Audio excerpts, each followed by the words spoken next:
Hello everyone, I'm the Dream Teller, and I'm here to help you today. I know you use this video to fall asleep. So before that, like the video, and subscribe to the channel. Also, where are you from, and what time are you watching? Now get comfortable and relax. The realtor never told me about David Foster until after I signed the lease. I only learned about him when Mrs. Chen from next door brought it up while I was unloading my moving truck. "You know what happened to the last tenant, right?" she asked, watching me struggle with a heavy box. When I shook my head, she told me how Foster had run screaming from the house one night 6 months ago, wearing only his underwear. He ended up in Spring Grove Hospital's psychiatric ward, babbling about curses and footsteps in the upstairs hallway. I laughed it off. The Row House was a steal for Baltimore. $200 a month for a restored 1890s Victorian with original hardwood floors and crown molding. Sure, it needed some work. The radiators clanked, some floorboards creaked, and the shared wall with Unit 42B transmitted sound too easily. But after my divorce, I couldn't be picky. I needed an affordable place close to my new job at Johns Hopkins, and 42A Sycamore Street fit the bill. The first week passed without incident. I settled into a routine. Wake up at 6 a.m., shower, coffee, commute downtown to the hospital where I worked as a radiologist. Come home, microwave dinner, watch Netflix, sleep. The house's quirks became familiar. The way the front door stuck slightly, the loose step on the stairs, the faint smell of old wood and plaster. The neighboring unit stayed empty. Then came the footsteps. I first heard them on a Tuesday night in October around 2 a.m. The sound yanked me from sleep, heavy thuds moving across the second-floor hallway right above my bedroom. They were slow, deliberate steps like someone wearing work boots. Thud. Pause. Thud. Pause. The ancient floorboards groaned under each impact. My first thought was burglars. I grabbed my phone and the baseball bat I kept under the bed, heart pounding as I crept up the stairs. The second floor was pitch black except for streetlight filtering through the windows. I checked every room, the empty spare bedroom, the bathroom, the small office I'd set up. Nothing. No signs of forced entry, no open windows. The footsteps had stopped. I told myself it was just the house settling. These old places made weird noises. Everyone knew that. But the next night, same time, the footsteps returned. This time they paced back and forth for nearly an hour. I lay rigid in bed, bat clutched to my chest, listening to the slow, methodical thuds traverse the hallway above me. After the third night, I called my landlord. "Look, the place is over 100 years old," he said. "Pipes expand and contract. Wooden beams shift. It's normal." "This isn't the building settling," I insisted. "These are footsteps. Heavy ones." He sighed. "Mr. Walker, I assure you the second floor is structurally sound. We had it inspected before you moved in. If you're really concerned, I can send someone to check it out next week." But I couldn't wait that long. The footsteps came every night now, always around 2 a.m., always with the same slow, heavy rhythm. I started sleeping with every light in the house on. I installed a security system. I even called the police one night, but by the time they arrived, the sounds had stopped. They found nothing suspicious. The lack of sleep started affecting my work.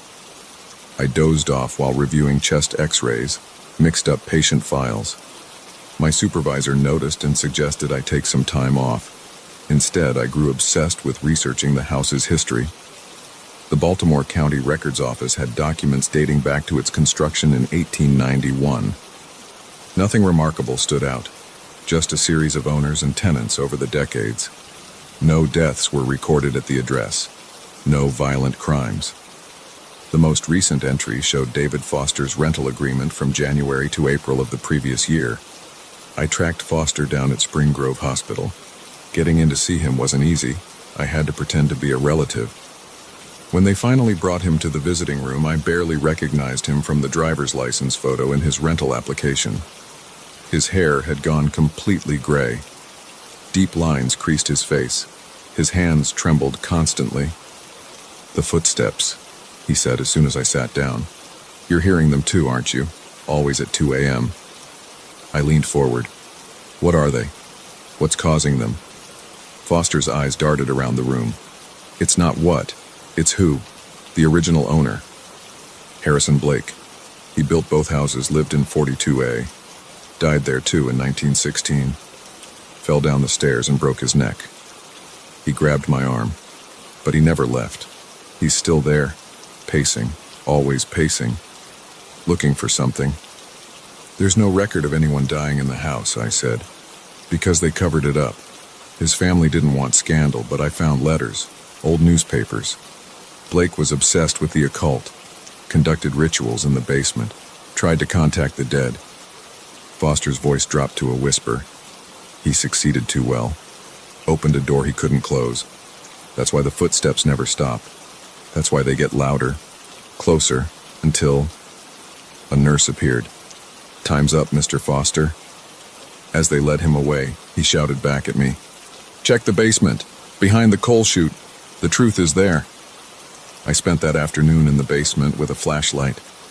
The old coal chute was still there, sealed up decades ago when the house converted to gas heat. Behind it I found a loose brick. Inside the cavity was a metal box, badly rusted. It contained a leather-bound journal, the pages yellow and brittle. The handwriting was cramped but legible, Harrison Blake's personal diary.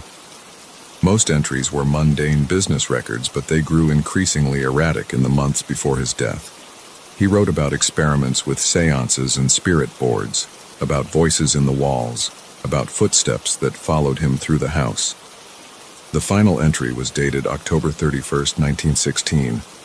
It's here. God help me. It's here. I can hear it coming up the stairs. The ritual worked, but I was wrong about everything. So wrong. It's not a door to the other side. It's a door to something else. Something that was never meant to. The entry ended mid-sentence. That night, the footsteps started earlier, 1 a.m., and they were different, faster, more purposeful. They moved from the hallway into the spare bedroom directly above me. There was a scratching sound like nails dragging across hardwood. Then silence. I lay in bed, every muscle tense, listening. The digital clock on my nightstand clicked over to 1:59 a.m. A floorboard creaked at the top of the stairs. Another creak, halfway down. Another. 3 steps from the bottom. I couldn't move. Couldn't breathe. The temperature in the room plummeted. My breath came out in white clouds. The final step groaned. Heavy footsteps crossed my bedroom floor, slow and deliberate. The mattress compressed on one side like someone sitting down. I felt hot breath on my face. I ran. I didn't stop to grab anything. Not my phone, not my wallet, not even shoes. I sprinted out the front door in my boxers and t-shirt, bare feet slapping the sidewalk as I ran through the dark streets. Behind me, a deep laugh echoed from the house's open doorway. They found me 3 blocks away, huddled in a corner store doorway, shivering and babbling. The police report noted signs of extreme psychological distress, but no evidence of an intruder or break-in at 42A Sycamore Street. The hospital admitted me for observation. Acute stress reaction, they said. Possible psychotic break. I checked myself out after 2 days, against medical advice. I never went back to the house. Left everything there. Furniture, clothes, family photos. The landlord kept my security deposit and first month's rent. I didn't care. I'm staying with my sister in Philadelphia now. Looking for a new job, a new place to live. Somewhere modern. No history, no basements. But sometimes late at night I still hear them. Heavy footsteps moving slowly across a distant floor. And I wonder about 42A Sycamore Street. About what Harrison Blake really found with his rituals. About the door he opened. The house is for rent again. $200 a month. A steal for Baltimore. The footsteps are waiting for the next tenant.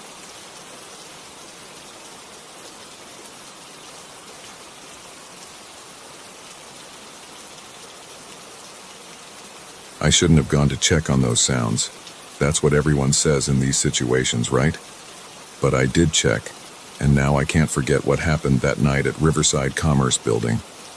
I need to write it down, to make sense of it. Maybe someone will believe me. It was Tuesday, October 15th. I remember because I had a major deadline the next morning. Quarterly reports that my boss, Thompson, needed by 9 a.m. sharp. The cleaning crew had left hours ago, and the old building's heating system had switched to night mode, making the radiators tick and pop in that familiar way.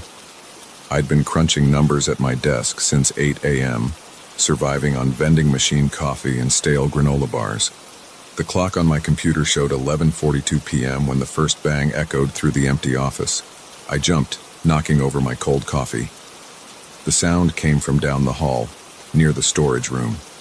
The storage room. Just thinking about it makes my hands shake. It's an old room from when this building was a textile factory in the 1920s. Heavy oak door, brass handle, always locked. We keep old files and equipment there now. I'd only been inside once during my first week, when Thompson gave me the office tour. The bang came again, louder this time, like someone hitting a metal filing cabinet with their fist. I stood up, my chair squeaking against the linoleum floor.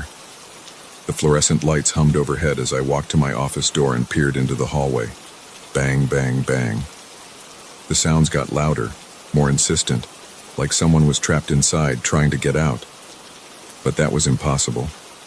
The door was always locked, and I had the only key on this floor, a heavy brass thing Thompson had given me for emergencies.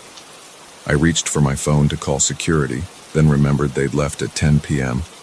Budget cuts. The night guard only patrolled the ground floor now. The banging continued, rhythmic and desperate. What if someone was actually trapped in there? Maybe one of the cleaning staff had gotten locked in somehow. I couldn't just ignore it. I walked down the dark hallway, my footsteps echoing on the worn carpet. The emergency lights cast long shadows on the walls. The banging got louder as I approached. My hands were sweating as I pulled out the key. The brass handle was ice cold. I turned the key and the old lock clicked open. The banging stopped instantly. "Hello?" I called out, pushing the door open. "Is someone in here?" The storage room was pitch black. I fumbled for the light switch, my fingers trembling against the wall. When I found it, the fluorescent tubes flickered to life with a buzz. Empty. The room was completely empty of people. Just rows of metal filing cabinets, cardboard boxes stacked to the ceiling, and old office furniture covered in dust sheets. But something was wrong. The air felt different, heavy and thick with a musty smell that made my nose wrinkle, like wet cardboard and rotting wood. The temperature dropped suddenly. I could see my breath forming clouds in front of my face. My skin prickled with goosebumps. It had to be at least 20 degrees colder than the hallway. I took a step inside, my shoes crunching on something. Looking down, I saw a thin layer of frost coating the concrete floor. That wasn't possible. It was October, and the building's heating was still working. I could hear the radiator ticking in the hallway behind me. The door slammed shut. I spun around, grabbing for the handle. It wouldn't turn. I pulled harder, rattling it, but it was locked somehow. The key was still in my hand, but when I tried to put it in the lock, it wouldn't fit, like the lock had changed shape. The lights flickered, and the musty smell got stronger. A shadow moved in my peripheral vision. When I turned to look, there was nothing there. Just the rows of filing cabinets stretching into the darkness at the back of the room. My phone. I pulled it out of my pocket with shaking hands. No signal. Of course there was no signal. The storage room walls were thick concrete, and we'd always had reception problems down here. Another movement caught my eye. This time, when I turned, I saw one of the dust sheets ripple. There was no wind in here. No vents. No windows. Nothing that could make fabric move like that. The temperature dropped again. The frost on the floor spread, crackling as it formed. My teeth started chattering. I could feel the cold seeping through my shoes, numbing my feet. Bang. The sound came from inside one of the filing cabinets. Then another, and another. All around the room, metal drawers began to shake and rattle. The noise was deafening in the enclosed space. I backed up against the door, trying the handle again, still locked. The banging got louder, faster. Dust sheets began to flutter violently, like they were being whipped by a storm. Papers flew out of boxes, swirling in the air. The lights flickered faster now, strobe like flashes that turned the room into a series of frozen moments. In one flash, I saw a figure standing at the back of the room. Tall, impossibly tall, its head brushing the ceiling. In the next flash, it was closer. The next flash, closer still. I couldn't move, couldn't breathe. The cold had reached my chest, making each breath painful. The figure was getting closer with each flicker of the lights. I could smell its presence, that overwhelming stench of decay and age. Flash, 10 feet away. Its form was wrong, limbs too long, joints bent at impossible angles. Flash, 5 feet. I could see where its face should be, just smooth, pale skin stretched over bone. Flash, 3 feet. A hand reaching toward me, fingers like pale spider legs. The lights went out. I felt something cold brush against my cheek. A whisper in my ear, in a voice that sounded like rustling paper. "You shouldn't be here," I screamed. My body finally responded, and I slammed myself against the door. It burst open, sending me sprawling into the hallway. I scrambled to my feet and ran. Didn't look back. Didn't stop until I reached my car in the parking lot. The next morning, I arrived at work late. Thompson was angry about the quarterly reports, but I couldn't care less. I walked straight to the storage room. The door was locked, just like always. When I unlocked it, everything was normal. No frost, no scattered papers. The temperature was fine, but the smell was still there. Faint, but unmistakable. And when I checked the security footage from the previous night, trying to prove to myself that something had happened, I found that the cameras had stopped recording between 11:40 p.m. and 12:15 a.m. Just static. I gave my 2 weeks' notice that afternoon. Found a new job across town. But I still dream about that night. About the cold and the banging and that figure in the darkness. Sometimes when I'm working late at my new office, I hear a faint knocking sound.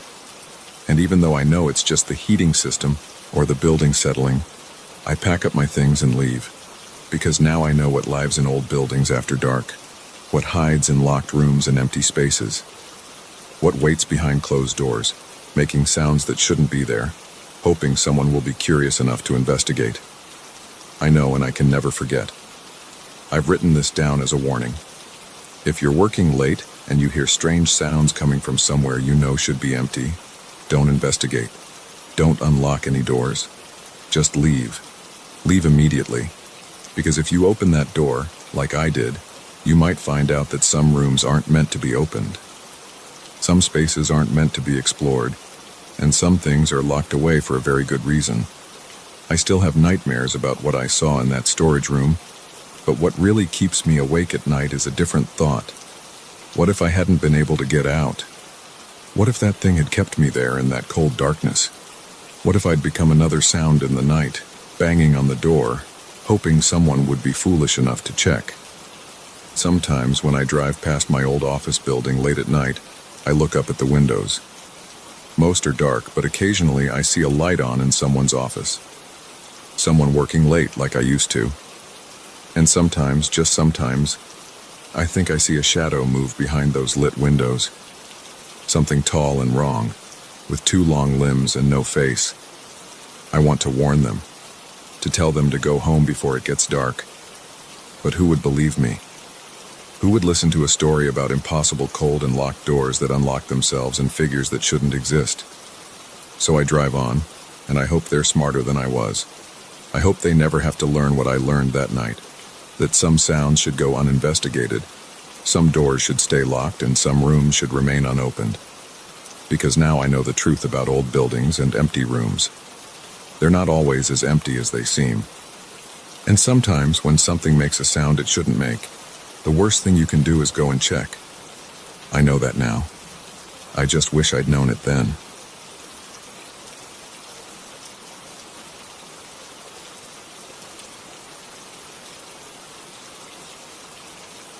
My hands were shaking when I pulled that piece of paper from the coat pocket.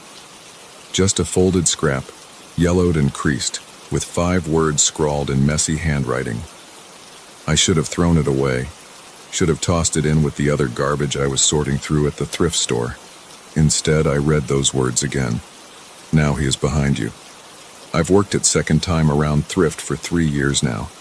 Every day I sort through the donations, price items, stock shelves. It's mindless work, but it pays the bills. That Tuesday started like any other. Mountains of garbage bags filled with clothes dumped at our back door overnight. I was going through them one by one, separating what we could sell from what needed to be trashed. The coat was nothing special.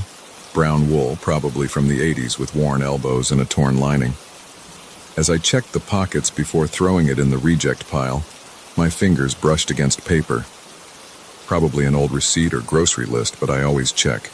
You'd be amazed what people forget in their pockets. Cash, jewelry, love letters, photographs. When I unfolded the note, the hair on my arms stood up. The handwriting was jagged, pressed deep into the paper like whoever wrote it was desperate. Just those 5 words, no date, no signature.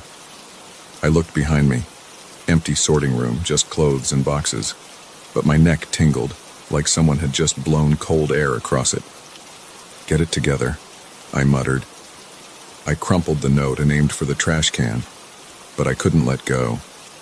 Something about those words dug into my brain. I smoothed the paper out and slipped it into my pocket. The rest of my shift crawled by. Every few minutes my hand would drift to my pocket, touching the note through the fabric. Twice I caught myself looking over my shoulder at nothing. By the time I clocked out at 6, I was jumpy enough that I rushed to my car without saying goodbye to anyone. The drive home was normal. Traffic was light, sky going dark with winter coming on. I live alone in a small ranch house on the outskirts of town. Used to love how quiet it was out there. As I pulled into my gravel driveway, the silence felt different, heavy, watching. I went through my usual routine, kicked off my shoes, microwaved leftover pasta, grabbed a beer from the fridge, sat down to watch TV, but I couldn't focus on the screen. The note was still in my pocket, burning against my leg. I took it out and set it on the coffee table. The first knock came at 8:47. 3 sharp raps on my kitchen door. I muted the TV, heart suddenly pounding. Nobody uses that door. It opens onto my backyard, which is fenced in. The only way to reach it is through the gate, which I always keep locked.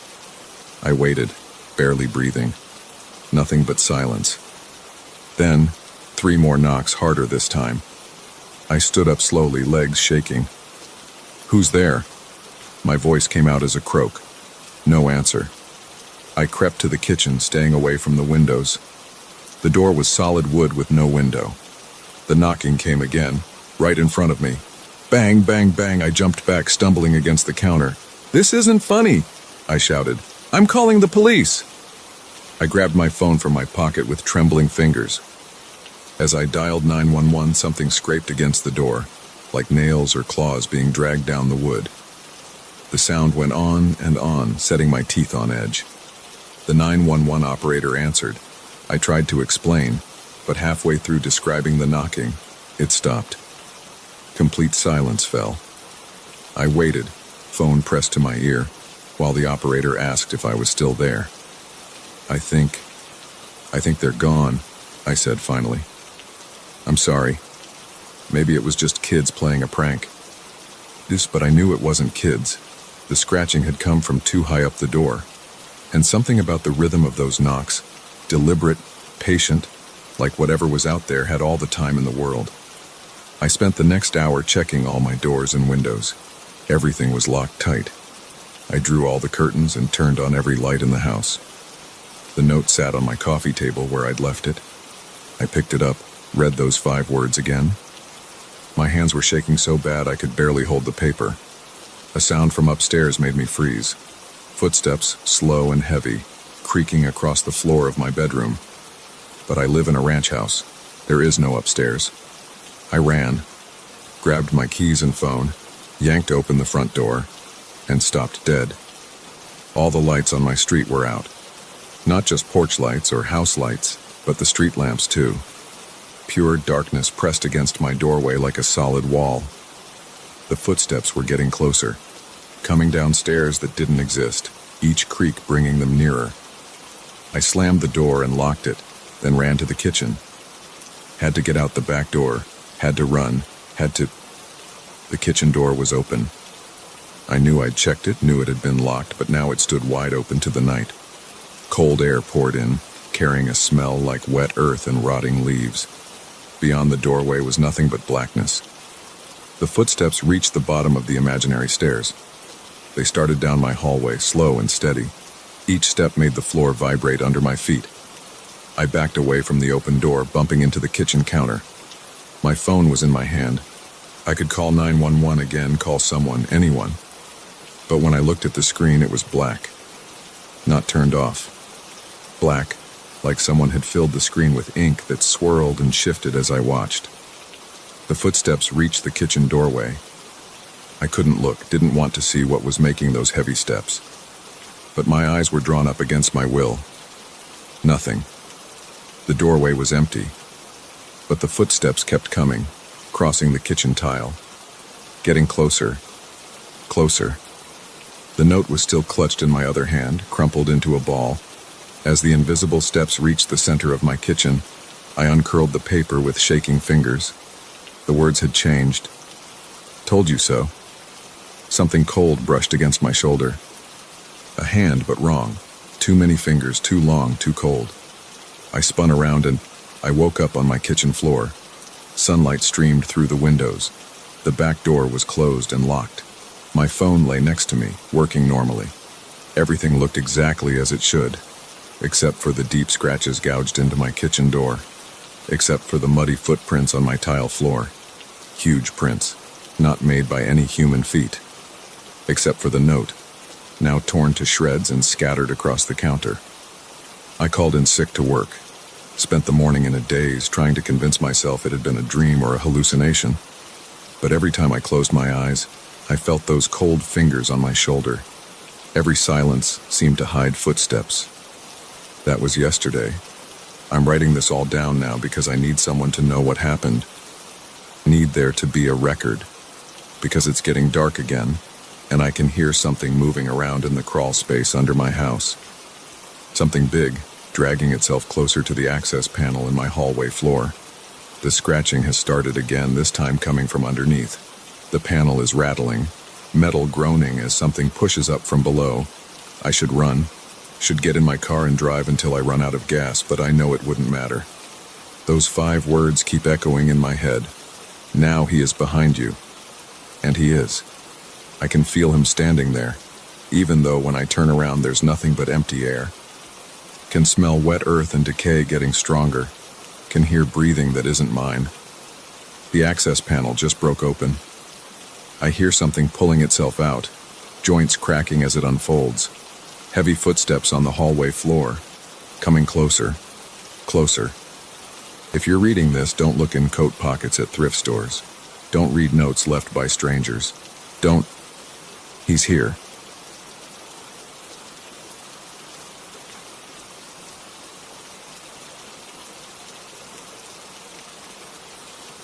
A week has passed, but my hands still shake when I think about what happened in that factory. The doctors say I'm experiencing acute stress disorder. They've prescribed pills that are supposed to help me sleep. But pills can't erase what I felt that night, what brushed against me in that dark corridor. I need to write this down to get it out of my system. Maybe then I'll stop jumping at every shadow. It started as just another urban exploration trip with my usual crew, Mike, Sarah, and Danny. We'd been doing this for 2 years, checking out abandoned buildings around the Rust Belt. The old Riverside manufacturing plant had been on our list for months. The massive complex had shut down in 2008, leaving behind 5 acres of deteriorating industrial buildings. I remember the exact moment we pulled up to the chain-link fence that Thursday night. The factory's broken windows stared down at us like empty eye sockets. The security light above the loading dock flickered weakly, creating moving shadows that made the building seem alive. Danny had his usual shit-eating grin as he cut through the fence with his bolt cutters. "Ladies and gentlemen, dinner is served," he said, pulling back the fence to create an opening. Sarah rolled her eyes. "Real classy, Dan." Mike was already checking his camera gear. "Remember, guys, we stick together. No wandering off alone this time. He looked directly at me when he said this. Last month, I'd separated from the group in an abandoned hospital and ended up falling through some rotted floorboards. Nearly broke my leg. Yeah, I got it, I said, adjusting my headlamp. Team safety first. The late October air bit through my jacket as we crossed the empty parking lot. Weeds had broken through the asphalt, creating a maze of cracks. Our footsteps crunched on broken glass and gravel. The sound echoed off the factory walls, making it seem like someone was walking behind us. The main entrance was boarded up, but we found a broken window on the ground floor. Danny went first, then Sarah, followed by Mike. I brought up the rear. As I climbed through, my boot caught on the windowsill. I stumbled, sending an empty soda can skittering across the floor. The metallic sound rang out in the darkness. "Smooth move," Danny whispered. The beam of my headlamp cut through the gloom. We were in what looked like an old break room. Trash and debris covered the floor. A row of rusted lockers lined one wall, their doors hanging open. The ceiling had partially collapsed, letting in slivers of moonlight. Mike was already taking photos, his camera flash briefly illuminating the room in harsh white light. Sarah walked over to one of the lockers and peered inside. "Check this out," she said, pulling something out. It was an old time card, the paper yellow with age. "Says 1986. Wonder what happened to whoever this belonged to." "Probably retired to Florida," Danny said. "Or dead." We moved deeper into the building, following what appeared to be the main corridor. Our headlamp beams bounced off peeling paint and exposed pipes. Every few feet, doorways opened into dark rooms filled with silent machinery. The air was thick with dust and the musty smell of decay. The layout was confusing, a maze of interconnected hallways and production areas. Mike kept checking his phone, trying to match our location to the building plans he'd found online. After about 20 minutes, we reached a large open space that must have been the main production floor. The ceiling here rose at least 40 feet, supported by massive steel beams. Rows of assembly lines stretched into the darkness. Conveyor belts hung limp like dead snakes. Above us, a network of catwalks crisscrossed the space. "This is incredible," Mike said, his camera clicking rapidly. "The scale of this place." Sarah was already climbing onto one of the conveyor belts. "Hey guys, I bet we can follow this to see where it goes." We spent the next hour exploring the production floor, documenting everything with photos and video. Danny found an old control panel and pretended to operate it, making machine noises like a kid. Sarah discovered a collection of employee photos still hanging on a bulletin board in what had been a supervisor's office. The faces stared out at us from behind clouded plastic, frozen in time. It was when we decided to check out the second floor that things started to feel wrong.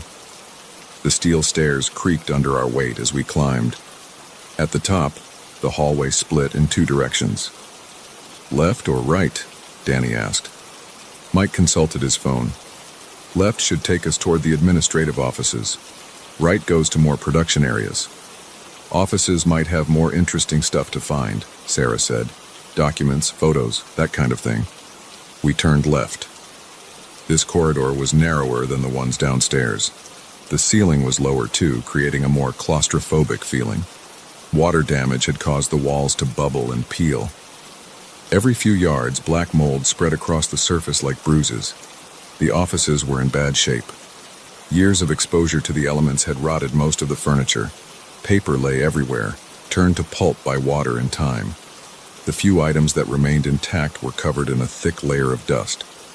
Sarah found an old desk calendar, still open to October 1986. She photographed it while Danny rummaged through filing cabinets. Mike was focused on capturing the decay, the way nature was slowly reclaiming the space.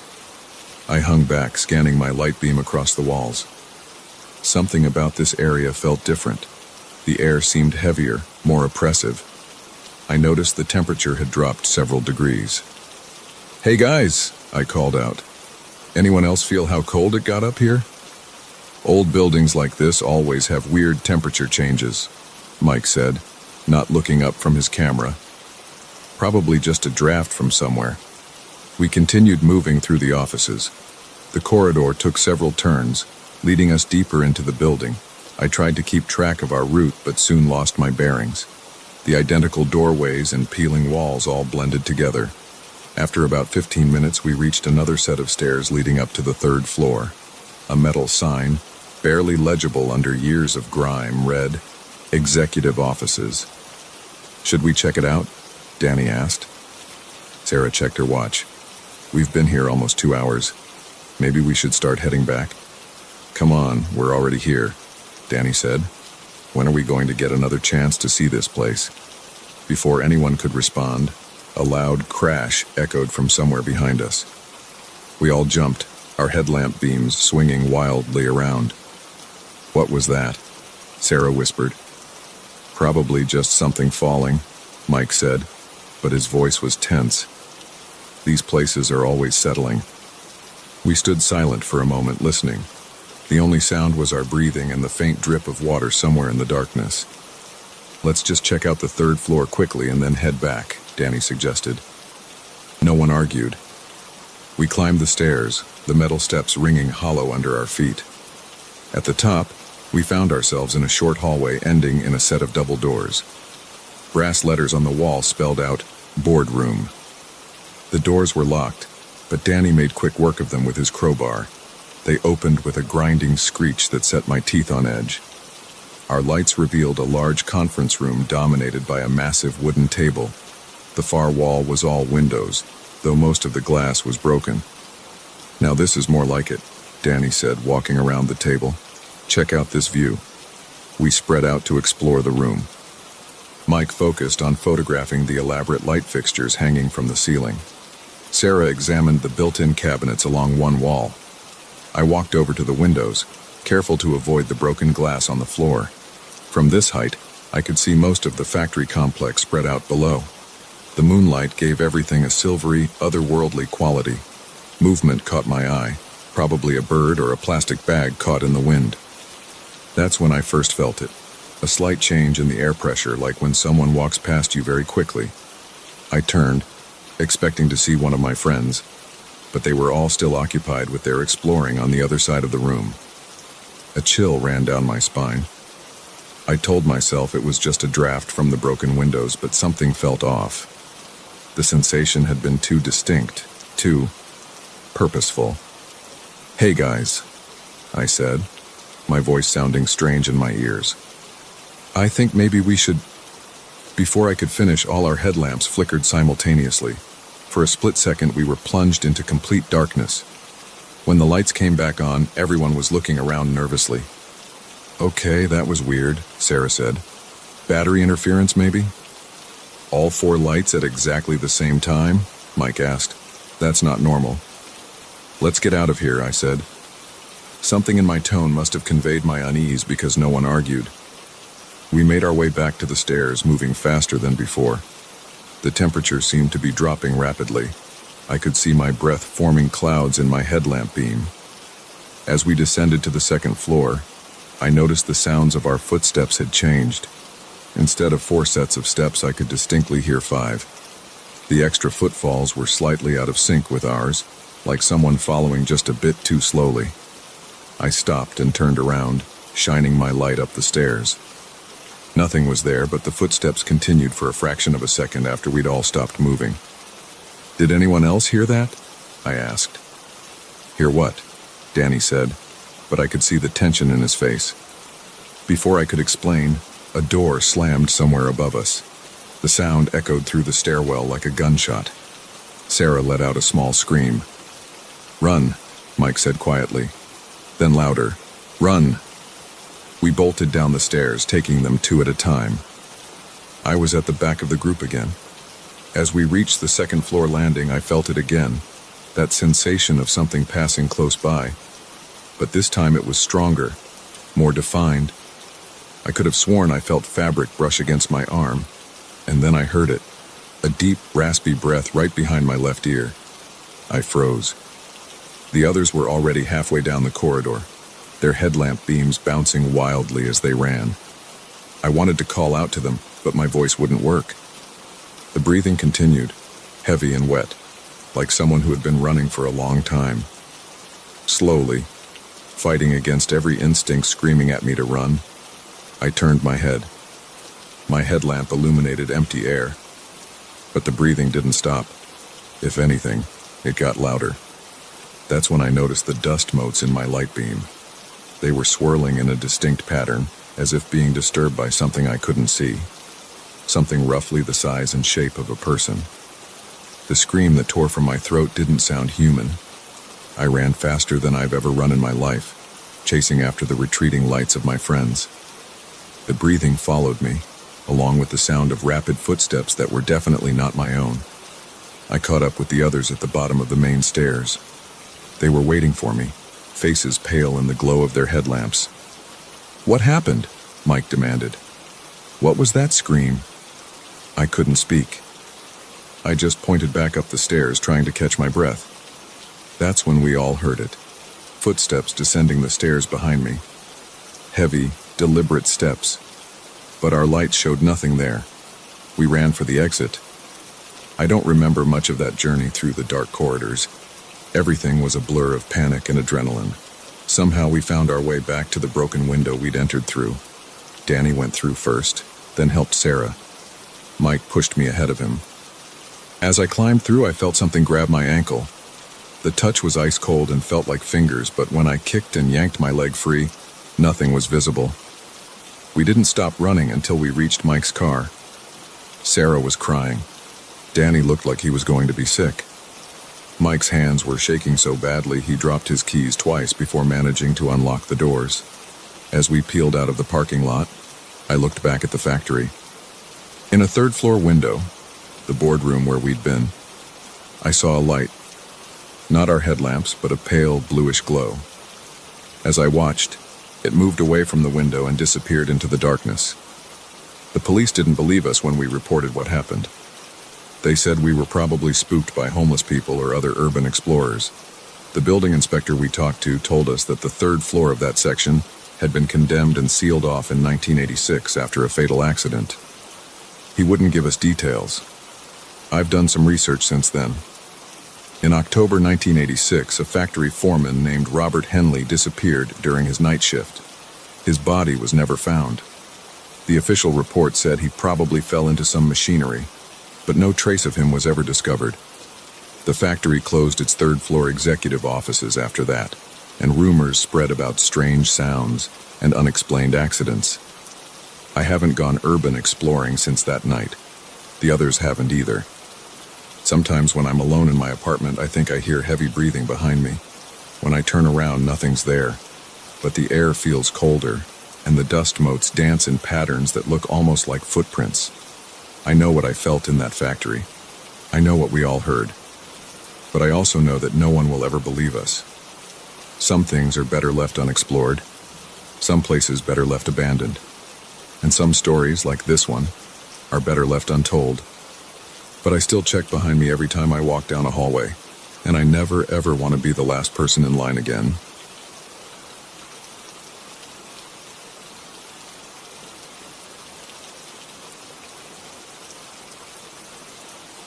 I still wake up some nights with my heart racing, sheets soaked in sweat, remembering that weekend at Blackwood Trail.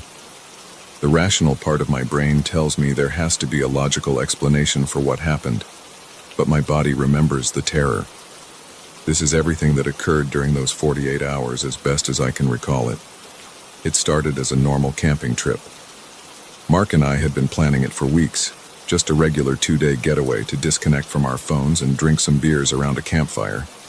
We'd known each other since college, and these weekend trips had become our tradition.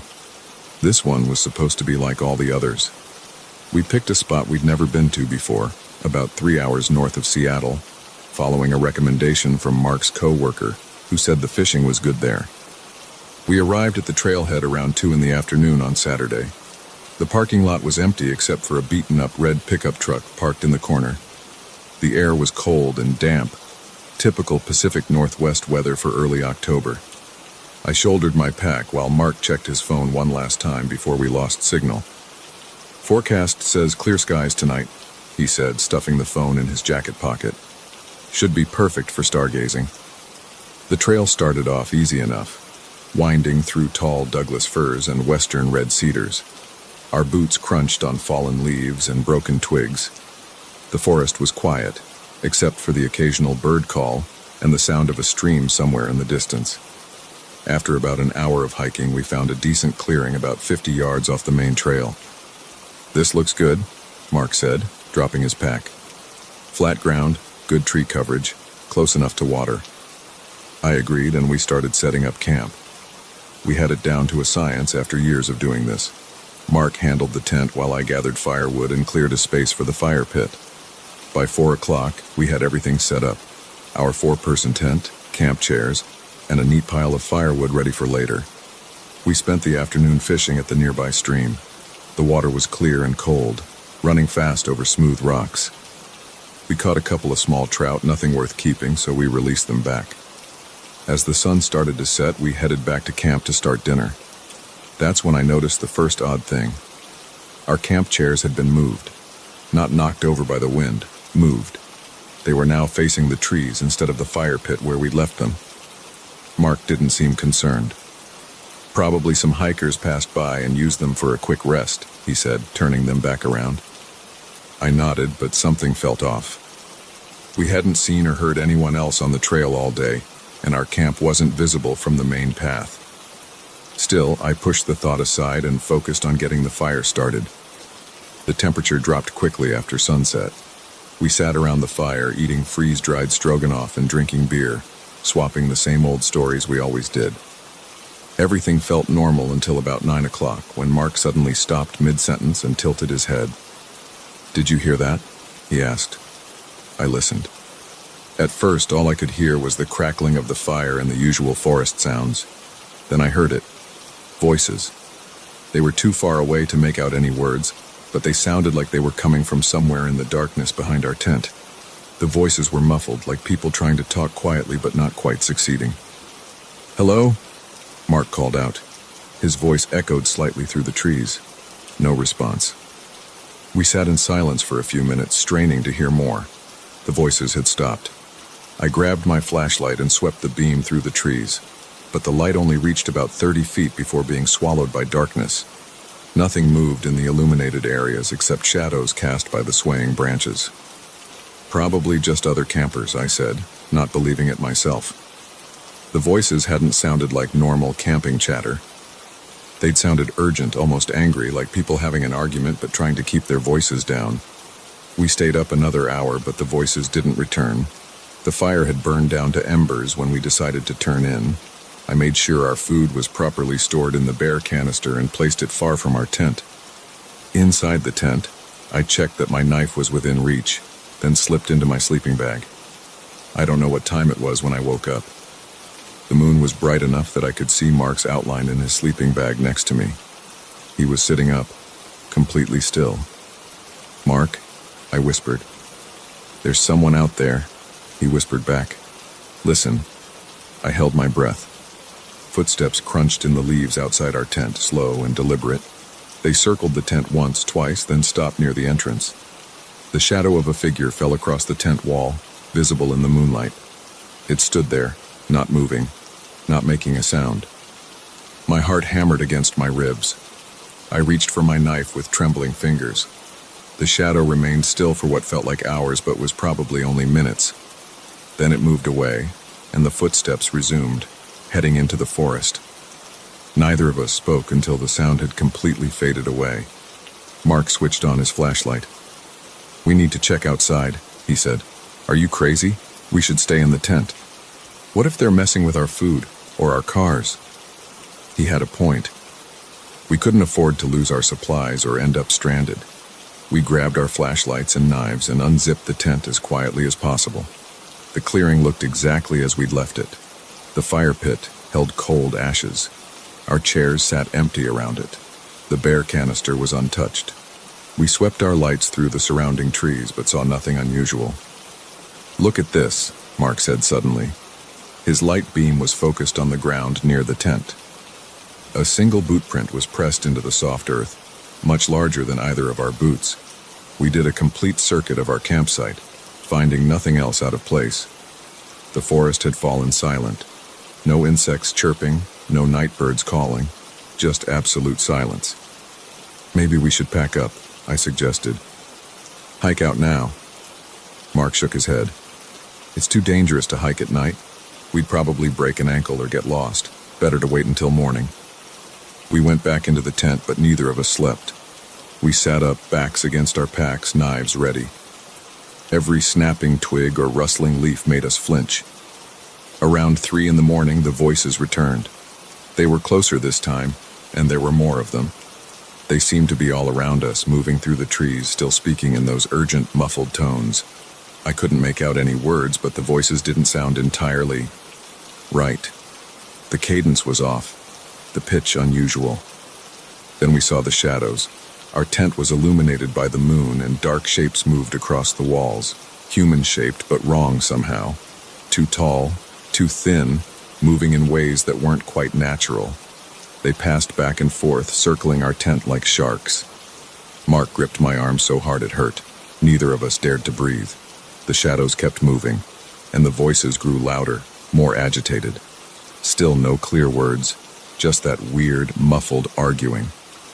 A sharp sound cut through the noise, the distinct snap of a branch breaking nearby. The voices stopped immediately. The shadows disappeared. Complete silence fell over the forest again. The sound of tearing fabric filled the tent. A long slash appeared in the wall near our feet, as if cut by an invisible knife. Cold air rushed in through the opening. Mark's flashlight beam darted to the tear, but nothing was there. No knife, no hand, nothing visible that could have caused it. Another rip appeared on the opposite wall, then another. Tears opened up all around us, but we couldn't see what was causing them. The voices started again, louder now, almost at shouting volume, but still muffled, still incomprehensible. "Run!" Mark yelled. We grabbed our packs and burst out of the tent through the entrance, not waiting to unzip it properly, just tearing through the fabric. The clearing was empty. The voices came from all directions, but there was no one there. Nothing visible moved in the trees. We ran. We left everything except our packs, sprinting down the trail by moonlight. Branches whipped our faces. Roots tried to trip us. Behind us, the voices followed, keeping pace, getting closer. I ran faster than I'd ever run in my life. My lungs burned. My legs screamed for rest. But the voices kept coming. And now there were footsteps too. Dozens of them crashing through the undergrowth behind us. The sky was starting to lighten when we reached the parking lot. The red pickup truck was gone. We threw ourselves into my car, and I fumbled with the keys, dropping them twice before getting them into the ignition. As we peeled out of the lot, I caught a glimpse in the rearview mirror. Just a glimpse, but it was enough. Dark shapes stood at the tree line, impossibly tall and thin, watching us leave. We drove straight home without stopping. Neither of us spoke until we were back in the city, surrounded by normal Sunday morning traffic and confused joggers who stared at our scratched faces and torn clothes. "We need to go back," Mark said finally. "In daylight. Get our stuff. Report this to the Rangers." I agreed. We stopped at my place to clean up and grab some coffee, then drove back to the trailhead. It took us 3 hours to reach our campsite, following our own trail of broken branches and trampled undergrowth from our panicked flight. The clearing looked completely normal in the daylight. Our tent still stood there, slashed to ribbons. The camp chairs sat exactly where we'd left them. The fire pit held cold ashes.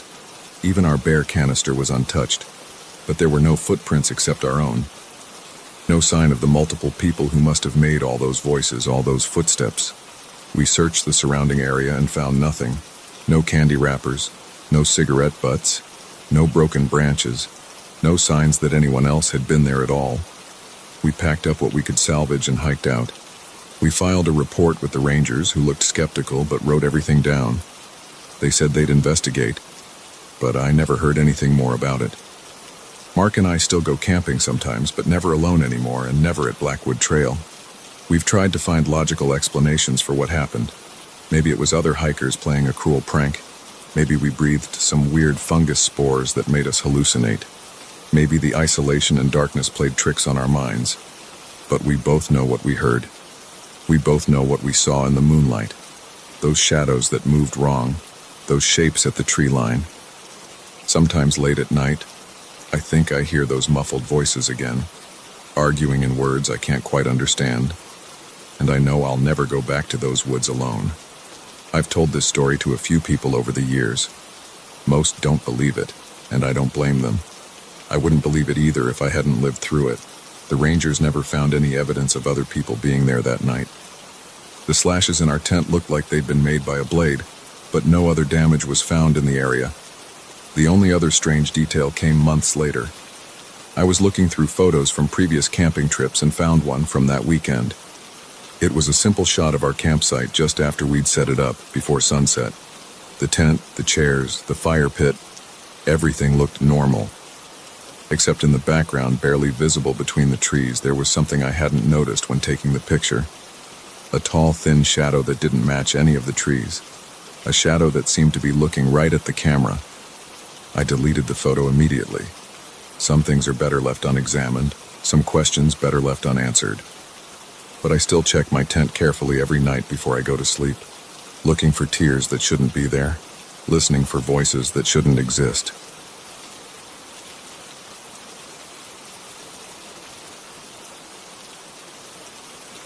The thing moved like a person but wasn't one. I know that now. 3 weeks ago, when I first saw it shuffling down the east corridor of County General at 3 a.m., I told myself it was just another patient who'd wandered out of their room. But patients don't have legs that bend backward at the knees. They don't leave wet footprints that evaporate in seconds. And they definitely don't disappear through solid walls into wings that have been locked and abandoned for 20 years. I've worked security at County General for 8 years. Night shift, 11 p.m. to 7 a.m. Nothing fancy, just me, my flashlight, and endless rounds through fluorescent-lit hallways. Check the doors, monitor the cameras, help lost visitors find the emergency room, deal with the occasional drunk or rowdy family member, write my reports, clock out, go home. Simple, until that first night. I was doing my 3 a.m. round, starting from the ground floor lobby and working my way up. Everything normal.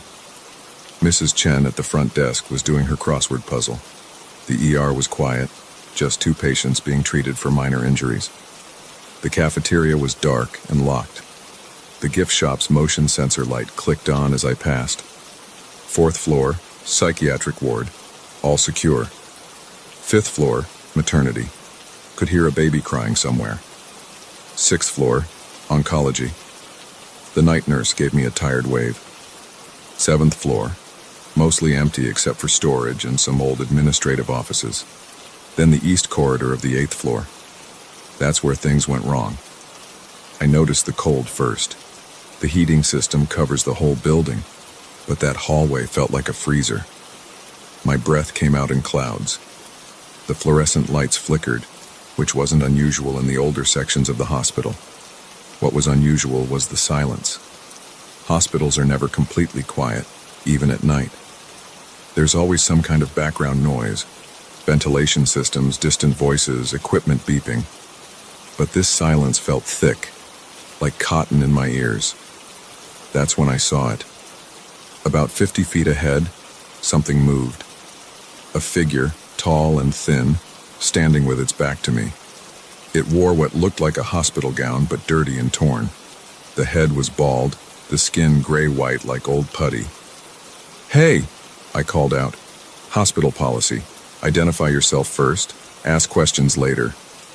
This area is restricted. You need to return to your room." The figure didn't respond. Instead, it started moving away from me, toward the sealed double doors at the end of the corridor. Its walk was wrong. Each step looked painful, the legs bending in ways that made my stomach turn. I reached for my radio. "Front desk, this is Jim. Got a patient wandering on 8 East, requesting backup." Static answered. I tried again. Nothing. The figure reached the double doors. The entrance to the old psychiatric wing, closed down in 2003 after a fire. The doors were chained and padlocked. I had just checked those locks 20 minutes ago. "Stop right there."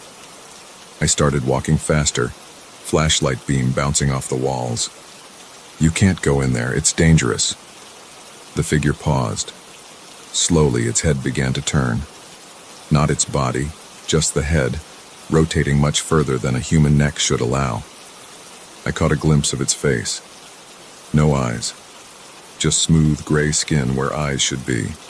A mouth that was too wide, filled with something that gleamed wet in my flashlight beam. My legs froze. Training kicked in. Assess the threat, maintain distance, call for backup. But my radio was still dead, and every instinct screamed at me to run.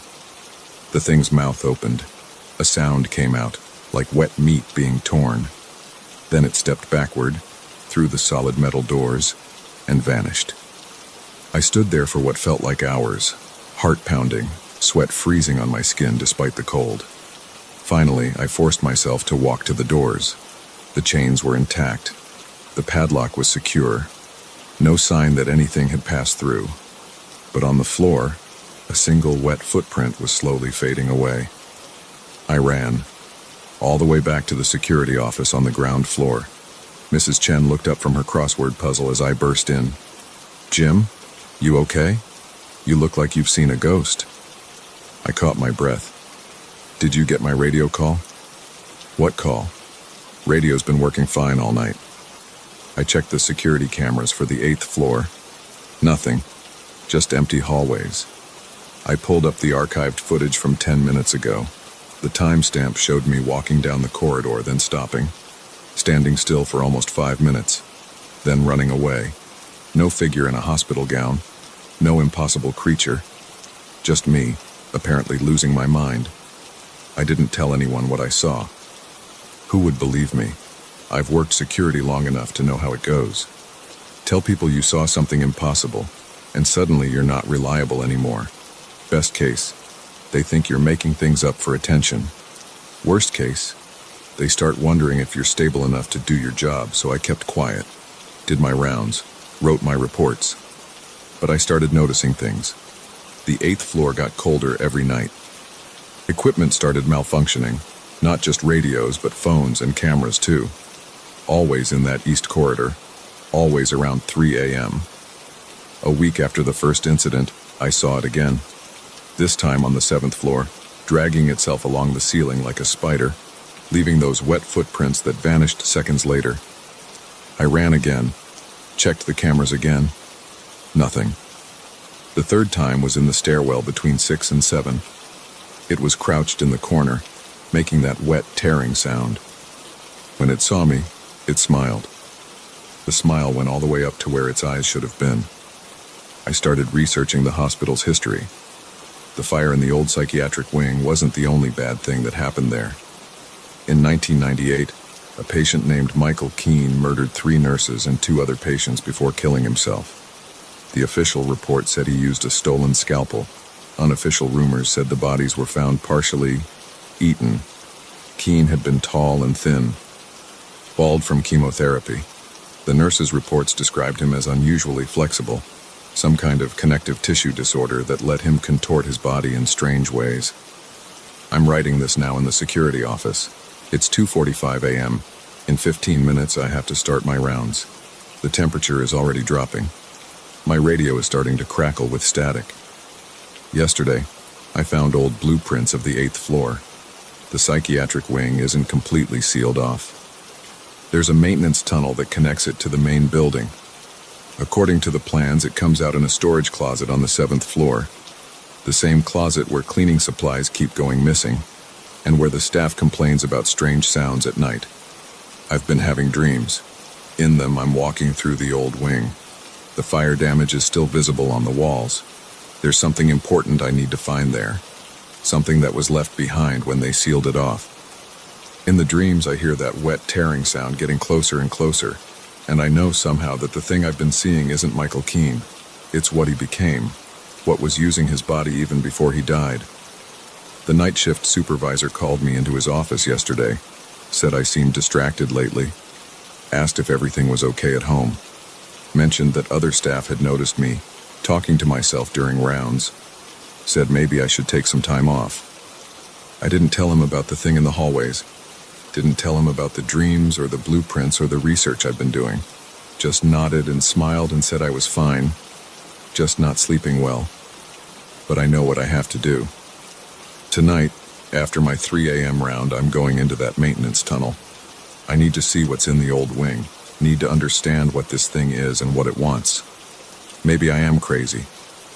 Maybe the isolation and the long nights have finally broken something in my brain, or maybe something hungry has been living in this hospital for 20 years, wearing the skin of a dead man, waiting for someone to notice it. And maybe it's been calling to me, night after night, wanting me to follow it home. The temperature just dropped another 10 degrees. My coffee cup is vibrating on the desk. Static is getting louder on the radio. Time for my rounds. Update, 4:15 a.m. I found the maintenance tunnel. It was right where the blueprints showed it, behind a shelf of cleaning supplies. The lock was old and rusted. One hard pull and it broke off in my hand. The tunnel is narrow, concrete walls, no lights. My flashlight beam only reaches about 10 feet ahead. The air smells like mold and something else. Something meat-sweet and rotting. I can hear movement up ahead. Wet sounds. Breathing that's not quite breathing. The thing is waiting for me. I know that now. It's been waiting all along. My flashlight is starting to flicker. The battery was fresh when I started my shift. If anyone finds this, tell them I wasn't crazy. Tell them to seal up this tunnel. Tell them to burn this whole place down if they have to. It's looking at me now. No eyes, but it's looking at me. That smile is getting wider. I think I finally understand what it wants. It's so hungry, and I followed it home.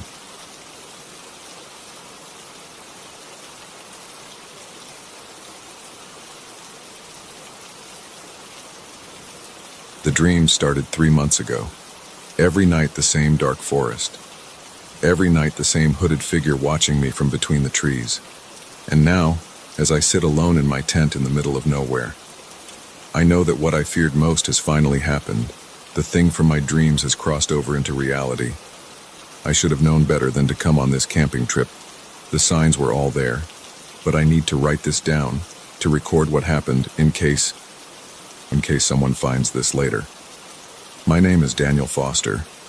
I'm 34 and I work as an IT consultant in Seattle. Nothing special about me. Nothing that should have drawn its attention. It began with what I thought was just a recurring nightmare. I'd wake up at exactly 3:17 a.m., heart pounding, sheets soaked with sweat. In the dream, I'd be walking through a dense forest. The trees were packed so tight you could barely squeeze between them. No trail, no markers, just endless trunks disappearing into darkness. And then I'd see it, always in the same spot, always standing perfectly still. A figure in a black hood, impossibly tall and thin. Its face, if it had one, was hidden in shadow. It never moved, never spoke, just watched. I could feel its eyes on me, even though I couldn't see them. The dreams were so vivid that I'd wake up with the smell of wet earth and rotting leaves in my nostrils. I tried everything to stop them. Sleep medication, meditation, therapy. Dr. Roberts, my therapist, said it was just stress manifesting itself. Told me to take some time off work, maybe go somewhere with friends. Get out of your routine, she said. Do something fun and relaxing. That's how I ended up here on this camping trip with Mike and Steve. They'd been trying to get me to come hiking with them for years. When I finally said yes, they couldn't believe it. We drove 5 hours into the Cascade Mountains, following logging roads until we couldn't drive any further. The plan was to hike to Fisher Lake, spend 3 days fishing and camping, then head back. The first day went fine. We set up camp about a half-mile from the lake in a small clearing. Mike brought his expensive tent, Steve had his old reliable Coleman, and I borrowed my brother's 2-person North Face. We grilled hot dogs, drank some beers, told stupid stories around the campfire. Normal stuff. I even started to relax a little. That night I slept without dreaming for the first time in months. When I woke up, everything was quiet. Too quiet. No birds, no wind in the trees, no sounds of Mike or Steve moving around camp. I unzipped my tent and stepped outside. The clearing was empty. Their tents were gone. The fire pit was cold and clean, like it had never been used. Even their backpacks had vanished. My tent was the only sign that anyone had ever been here. I checked my phone. No signal, of course. The screen showed 3:17 a.m. That's when I saw it standing at the edge of the clearing. The same hooded figure from my dreams, but this time I wasn't going to wake up. It was taller than any human could be, at least 8 feet. Its black robe hung in perfect stillness, even though I could feel a cold breeze on my face. The hood was pointed slightly down, aimed directly at me. I'm writing this now because I need to keep my hands busy, need to focus on something other than the fact that it's still out there. I can see its shape through the tent wall, a darker shadow against the darkness. It hasn't moved in hours, just watching, waiting. The rational part of my brain keeps trying to make sense of this. Maybe I'm still dreaming. Maybe I had a mental breakdown and imagined the whole camping trip. Maybe Mike and Steve are playing some elaborate prank. But I know none of that is true. I know because I can smell that same wet earth and rotting leaves from my dreams, stronger than ever. I've checked my watch 12 times while writing this. It still says 3:17 a.m. It's been 3:17 a.m. for what feels like days now. Earlier I tried shouting for help. My voice seemed to die a few feet from my mouth, like the air itself was dead. I tried running. Made it about 20 yards before I realized I was just running in circles, always ending up back at my tent, always with that figure standing in the exact same spot. The batteries in my flashlight are starting to die. The beam gets weaker every time I turn it on. I've been rationing my phone battery, but it's down to 12% now. I have 2 granola bars and half a bottle of water left. When those run out, the temperature keeps dropping. My sleeping bag isn't enough anymore. I can see my breath when I use the flashlight. The cold seems to be coming from the direction of the figure, like it's sucking all the warmth out of the air. I tried closing my eyes, counting to 10, doing all the things you're supposed to do when you think you're dreaming. Nothing works. Every time I open my eyes, it's still there, still watching. Sometimes I think I hear whispers coming from the woods. Not words exactly, more like the sound of dry leaves scraping against each other. But when I really focus on listening, there's nothing but that heavy, unnatural silence. I've started noticing details about the figure that I never saw in my dreams. The way its robe seems to absorb light rather than reflect it. How it's somehow perfectly black, darker than the darkness around it. The slight tilt of its hood when I move, tracking my every motion. My hands are shaking so bad now I can barely write, not just from the cold. A few minutes ago, or hours or days, I can't tell anymore, I saw something move under its robe, just for a second. Like something long and thin was writhing underneath the fabric. I've been trying to remember if there were any warning signs before the dream started. Any reason why this thing chose me. But my life was completely normal. Wake up, go to work, come home, watch Netflix, go to bed. Repeat. The most exciting thing I did was order takeout from a different place every Friday. The only unusual thing was that day in the parking garage 3 months ago. I was walking to my car after work when I felt something watching me. Turned around and saw nothing but shadows between the concrete pillars. But for just a moment I thought I saw something tall and dark move behind a column. I convinced myself it was just my imagination. Now I know better. It was hunting me even then. The dreams weren't warnings. They were it teaching me to fear it. Training me like a dog to recognize its master. My phone's down to 5% now. The flashlight batteries finally died.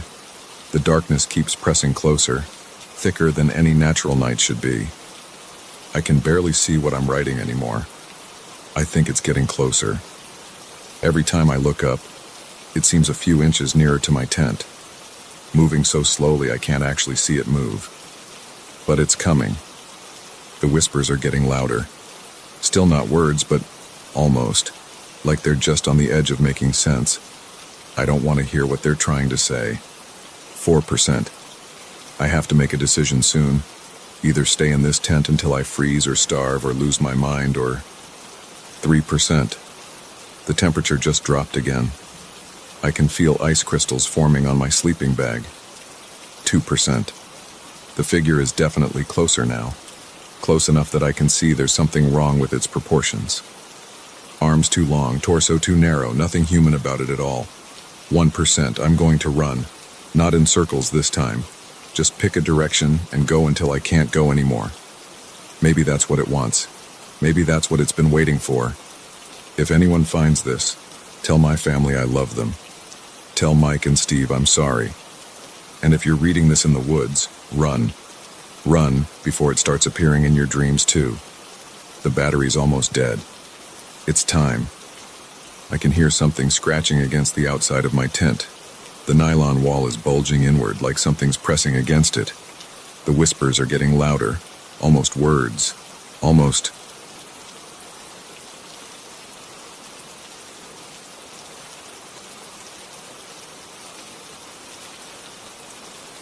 I shouldn't have agreed to watch Mike's house. That's what I keep telling myself as I sit here in his kitchen at 3 a.m., gripping a knife and staring at the ceiling. The sound started 2 hours ago. First the footsteps, then the banging. Now I'm trapped between fear and self-doubt, wondering if I'm losing my mind or if something is actually hunting me. It started normally enough. Mike asked me to watch his place while he took his family to Disney World for a week. Just check the mail, water the plants, make sure nobody breaks in, he said. Simple enough. I've known Mike since college, and his Victorian-style house always seemed nice, if a bit old. Sure, it needed some work, peeling paint on the trim, a few loose boards on the porch, but nothing scary. The first 2 days went fine. I'd stop by after work, bring in any packages, water his wife's herb garden, and check that all the doors and windows were locked. I even cleaned out their fridge so nothing would spoil while they were gone. Normal house-sitting stuff. Tonight was different. I decided to stay over since tomorrow's Saturday and I didn't have work. Mike said I could use the guest room whenever I wanted. I brought my laptop, planning to watch some movies and relax. Around 1 a.m., I was about to head up to bed when I heard it. Footsteps in the attic. At first, I tried to ignore them. Old houses make noise. That's what Mike always said whenever I commented on the creaks and groans during our game nights. But these weren't just random creaks. The footsteps moved with purpose, crossing from one end of the attic to the other, then back again. Heavy steps, like someone wearing boots. I froze in the living room, my heart pounding against my ribs. The TV was still playing some sitcom, but I couldn't focus on it anymore. All I could do was track those footsteps as they paced overhead. Back and forth, back and forth. My hands started shaking. Sweat broke out on my forehead. I grabbed my phone, pulled up Mike's number, then stopped. What would I say? Hey, I know you're at Disney World, but I think someone's walking around in your attic at 1 a.m. He'd think I was crazy. The footsteps stopped. The silence felt worse somehow. I held my breath, straining to hear anything. The house's heating system kicked in with a clunk that made me jump. My phone slipped from my sweaty fingers and clattered on the hardwood floor. That's when the banging started in the garage. Thud, thud, thud. Loud, deliberate impacts that shook the connecting wall between the garage and the house. It sounded like someone hitting the wall with something heavy. A sledgehammer maybe, or a piece of lumber. I snatched up my phone and retreated to the kitchen. It had the best lighting and the most weapons. Knives, heavy pans, anything I could use to defend myself. My fingers trembled as I pulled up the local police department's number. But again, I hesitated. What if it was nothing? What if I called the cops and they found out it was just the house settling or some raccoons in the garage? I'd look like an idiot, and Mike would never trust me to watch his place again. The banging stopped as suddenly as it began. New sounds filtered in.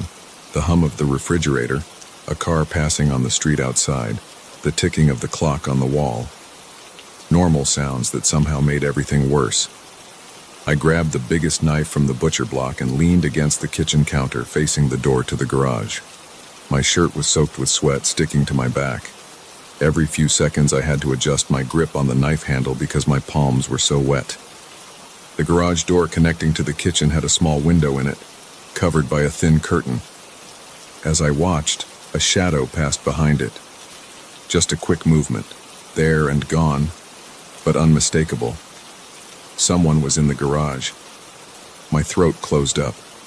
I couldn't breathe, I couldn't move. I just stood there, knife raised, staring at that little window. The curtain fluttered slightly, like someone had brushed against it from the other side. I should run. I should get out of here right now, jump in my car and drive away. but my legs wouldn't move. And what if someone was waiting outside? What if there was more than one person? The footsteps in the attic started again, louder this time. They moved faster, more purposefully, heading toward the attic stairs that led down to the second floor. I heard the distinct sound of the attic door opening, its hinges squealing. My body finally unfroze. I ran to the front door, fumbling with the deadbolt. Behind me, heavy footsteps descended the attic stairs. The garage door handle started to turn. The deadbolt wouldn't budge. I'd locked it earlier, I was sure of it, but now it seemed stuck. I yanked harder, my fingers slipping on the metal. The footsteps reached the second floor hallway. The garage door began to open. With a final desperate twist, the deadbolt shot back. I yanked the door open and ran outside into the cool night air. I didn't stop running until I reached my car, parked at the curb. My hands shook so badly I dropped the keys twice before managing to unlock the door. As I slid behind the wheel, I looked back at the house. All the lights I'd left on were now off. Every window was dark. But there, in the attic window, I saw a face. Just for a second, illuminated by the streetlight. It wasn't human. I started the car and floored it, tires squealing against the pavement. In my rearview mirror, I watched Mike's house disappear into the darkness. My phone started ringing. It was Mike. I let it go to voicemail. What could I tell him? That his house was haunted? That something with a twisted, elongated face was living in his attic? That I'd abandoned my post and run away like a coward? The phone rang again. Still Mike. This time I answered. Hey, what's up? I tried to keep my voice steady. Are you okay? Mike's voice sounded strange, tight with tension. The security system just sent me an alert. All the motion sensors are going crazy. My stomach dropped. Motion sensors? You never mentioned any motion sensors. They're new. I had them installed last week after... He paused. After what happened to the last house sitter. What happened to the last house sitter? My voice cracked. Look, just get out of there if you haven't already. Don't go in the attic. Don't open the garage, I'm calling the police. I'm already gone, I said. I'm in my car. Mike, what's going on? What's in your house? He was quiet for so long I thought the call had dropped. When he finally spoke, his voice was barely a whisper. I don't know. We bought the house 2 years ago. Everything was fine at first. Then people started seeing things, hearing things. The first house sitter disappeared. The police found her car in the garage, but no sign of her. We tried to sell, but no one would buy it. That's why we're at Disney World. We're not coming back. I'm sorry, I should have told you. Why did you let me stay there? Why did you ask me to watch it? Another long pause. Because it never bothers the owners. Only visitors. Only people who stay overnight. I thought if someone was there, watching the place, maybe nothing bad would happen while we're gone. Maybe it would stay quiet. Well, it didn't, I said. My hands were still shaking on the steering wheel. It's definitely not quiet. Where are you now? I looked around. In my panic, I'd driven aimlessly. I was on some dark back road surrounded by trees. I don't know exactly, but I'm far from your house. Good. Stay far away. I'll call the police, have them check it out. Just don't go back there. Not even during the day. Promise me. Trust me, I won't. I ended the call and pulled over to the side of the road. My headlights cut through the darkness, illuminating empty pavement ahead. Behind me, miles back now, something waited in Mike's house. Something that paced in the attic and banged on walls and had a face that wasn't human. My phone buzzed with a text from Mike. Police are on their way. They'll call you for a statement. I'm so sorry. I started driving again, heading for my apartment. The sun would be up in a few hours. Maybe in the daylight this would all seem like a bad dream. But I knew better. The weight of the truth settled over me like a heavy blanket. I'd seen something tonight that shouldn't exist. Something that had already made one person disappear. As I drove, I couldn't shake the image of that face in the attic window. The way its features seemed to shift and stretch in the streetlight. The way it smiled when it saw me running. I also couldn't shake the guilt. Not about running away. Anyone would have run from that thing. No, I felt guilty about the next person, because there would be a next person. The house would sit empty for a while, but eventually someone would buy it. Some family would move in, thinking they'd found their dream home, and then they'd hear the footsteps in the attic. The police called an hour later. I told them everything, knowing they wouldn't believe me. They didn't. They searched the house, found nothing unusual, no signs of forced entry. No evidence anyone had been there besides me. But I know what I saw. I know what I heard. And I know that somewhere in Mike's old Victorian house, something is waiting, pacing in the attic, banging on walls, watching through windows with its inhuman face, waiting for the next visitor, the next person to stay overnight, the next person to disappear. I've started researching the house's history, missing persons reports going back decades, previous owners who moved out suddenly, leaving everything behind, stories of strange sounds and faces in windows.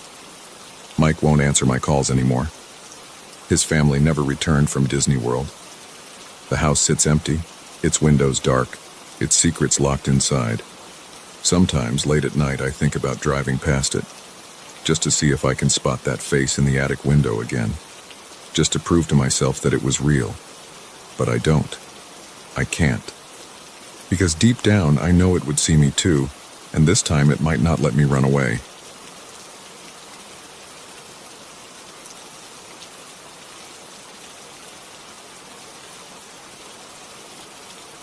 The first time I heard the piano, I thought I was dreaming. 3 notes, sharp and clear, pierced through my sleep at 3:17 a.m. I know the exact time because I checked my phone the moment I sat up in bed, heart pounding against my ribs. The sound came from the basement of my new house, a place I'd only been twice since moving in 3 weeks ago. I bought this house in suburban Michigan because it was cheap, and because after my divorce, I needed to start over somewhere quiet. The realtor mentioned the previous owner had left some furniture behind, including an old upright piano in the basement. I didn't think much of it at the time. I don't play piano, and the thing looked unplayable anyway. Yellowed keys, rust on the strings I could see through the open top panel, and a thick layer of dust everywhere. That first night I lay in bed for 20 minutes after the sound stopped, telling myself it was just the house settling or maybe a mouse walking across the keys. But mice don't play 3 distinct notes in sequence. When I finally got up the nerve to check, my bare feet silent on the wooden stairs, the basement was exactly as I'd left it. The piano sat against the far wall, its wooden surface reflecting the weak light from my flashlight. I pressed one of the keys. It made a dull thunk, no musical tone at all. I didn't sleep well that night, but I convinced myself it was just my imagination. Moving to a new house alone does things to your mind. I spent the next day unpacking boxes in my home office, trying to make the place feel more like mine. I barely thought about the piano. Until 3:17 a.m. the next night. This time it was 5 notes forming the beginning of what sounded like a melody. I sat up immediately, fully awake, sweat already forming on my forehead despite the cool autumn air coming through my window. The sound was crisp and clear, not the work of a broken piano. I grabbed my phone and started recording before heading downstairs. My hands shook as I opened the basement door. The music stopped the instant my foot touched the first step. When I reached the bottom, everything was exactly the same as before. The piano looked dead and silent, covered in dust without a single fingerprint on its surface. I played the recording back. Nothing. Just the sound of my breathing and footsteps. This pattern continued for 2 weeks. Every night at exactly 3:17 a.m. the piano would play. Sometimes just a few notes, sometimes entire fragments of melodies I didn't recognize. Classical pieces maybe, but nothing I could identify. Each time I went to investigate, the music would stop before I reached the basement. Each time the piano showed no signs of being touched. I started sleeping less. Dark circles formed under my eyes. My coworkers on Zoom calls asked if I was feeling okay. I told them I was still adjusting to the new house in a way that was true. I tried setting up a camera in the basement. The footage showed nothing, just a dark, empty room with a dusty piano. But every night I heard the music. Every night it got a little longer, a little more complex. After the third week, I called the realtor. I needed to know more about the previous owner. "Let me check the records," she said. I could hear her typing. "Oh yes, Mr. Harrison. Elderly gentleman, lived there for 40 years. Died in his sleep about 6 months ago. His kids sold the house as is, didn't want to deal with clearing everything out. Why do you ask? Did he play piano? I'm not sure. The family didn't mention it, but they did say he was very insistent about leaving the piano in the basement. It was in his will, apparently. Odd request, now that I think about it. That night, I waited in my bed for 3:17 a.m. The music started right on schedule, but this time it was different. Not just a few notes or a short melody. It was a full piece, played with the skill of someone who had spent decades mastering the instrument. The sound filled the house, rising through the floorboards and vibrating in my chest. I didn't move. I lay there rigid, listening to every note. The piece lasted exactly 7 minutes. When it ended, the silence felt heavier than ever. My phone showed 3:24 a.m. when I finally got up. Each step down to the basement felt like moving through thick syrup. The air got colder as I descended. When I reached the bottom step, I noticed something different. The piano's lid was open. I approached slowly, flashlight beam steady on the dusty keys. No fingerprints, no disturbance in the dust. But as I leaned in closer, I saw something that made my stomach drop. One of the strings, thick with rust just yesterday, now gleamed like new in my flashlight beam. The next day, I called in sick to work and spent hours researching the house's history. County records showed nothing unusual. Mr. Harrison had bought the place in 1980, lived there quietly, and died in his sleep this past spring. No criminal records, no strange incidents. Just a normal elderly man in a normal suburban house. I found his obituary online. The photo showed a thin man with kind eyes and white hair, wearing a cardigan and sitting in what looked like a living room. Not my living room, but somewhere else.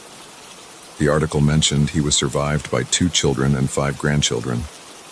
It said nothing about music, but at the bottom there was a line that made me freeze. In lieu of flowers, the family requests donations be made to the Detroit Symphony Orchestra, where Mr. Harrison served as principal pianist for 30 years. That night, I set up my phone to record again. I sat in the basement, back against the cold concrete wall, waiting. The dust on the piano keys looked undisturbed in the beam of my flashlight. 3:16 a.m. My hands were sweating despite the basement's chill. 3:17 a.m. The first note made me jump even though I was expecting it. The sound didn't come from where I was looking. It seemed to come from inside the piano itself, as if the strings were vibrating without the hammers touching them. More notes followed, building into a complex piece I didn't recognize. I watched the keys move by themselves, each one dipping slightly and rising again as the music played. No dust disturbed, no visible mechanism at work, just music flowing out of a dead piano. The piece lasted exactly 7 minutes again. When it ended, I sat in the dark for a long time, listening to my own breathing. Finally, I played back the recording on my phone. Nothing, just basement silence and the occasional creak of the house above. I started sleeping in the basement after that. I brought down a camping cot, a sleeping bag, and a small lamp. Every night at 3:17 a.m. the music would play. Every night it was the same piece, or something complex and beautiful that I couldn't identify. Every morning I'd wake up to find another piano string cleaned of rust, gleaming like new in my flashlight beam. After a week of sleeping in the basement, I noticed the keys were starting to whiten, the old yellowed ivory slowly returning to its original color. The wood of the piano began to shine in places, as if someone was carefully, gradually restoring it inch by inch. I tried playing the piano during the day. The keys still made dull, thunking sounds, no music at all. But each night, it produced perfect, crystal-clear tones. I found Mr. Harrison's son's phone number through some online searching. When he answered, I could hear children playing in the background. "Yes, that was Dad's piano," he said when I asked. "He played it every single day for as long as I can remember. Even after he retired from the symphony, he'd practice for hours. Mom used to joke that he loved that piano more than her. Do you know why he wanted it left in the basement? A pause. He got sick near the end. Arthritis in his hands. Couldn't play anymore. It broke his heart. He had the piano moved to the basement because he couldn't bear to see it every day, knowing he'd never play it again. But he wouldn't sell it. Said it still had music in it.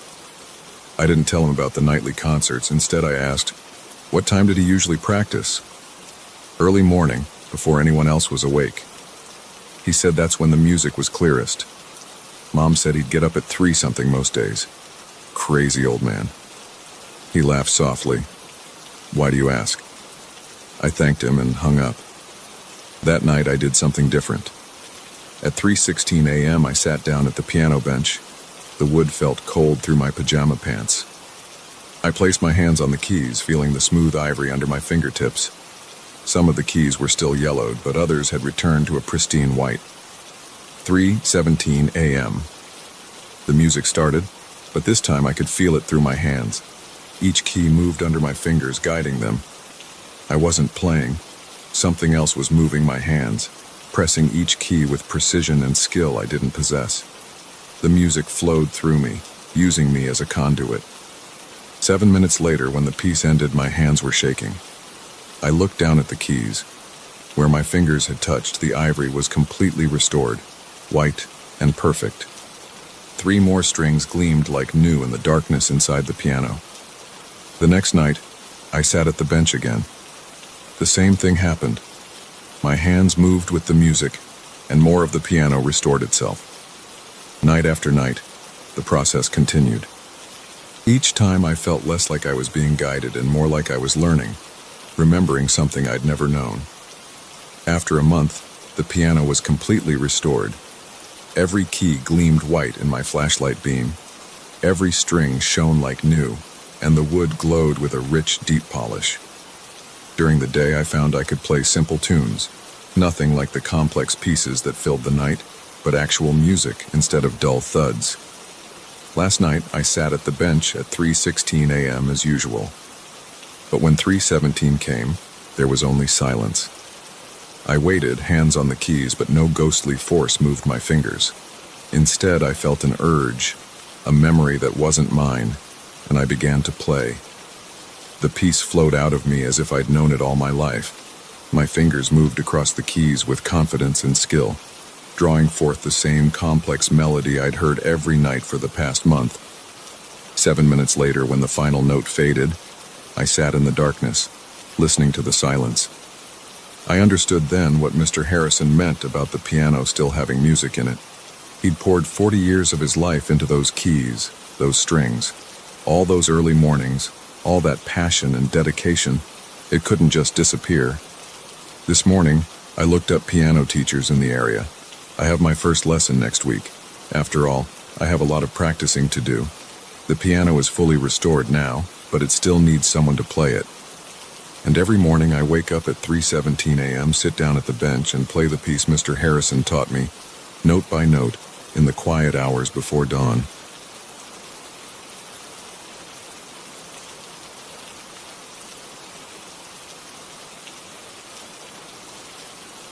I didn't notice it the first night.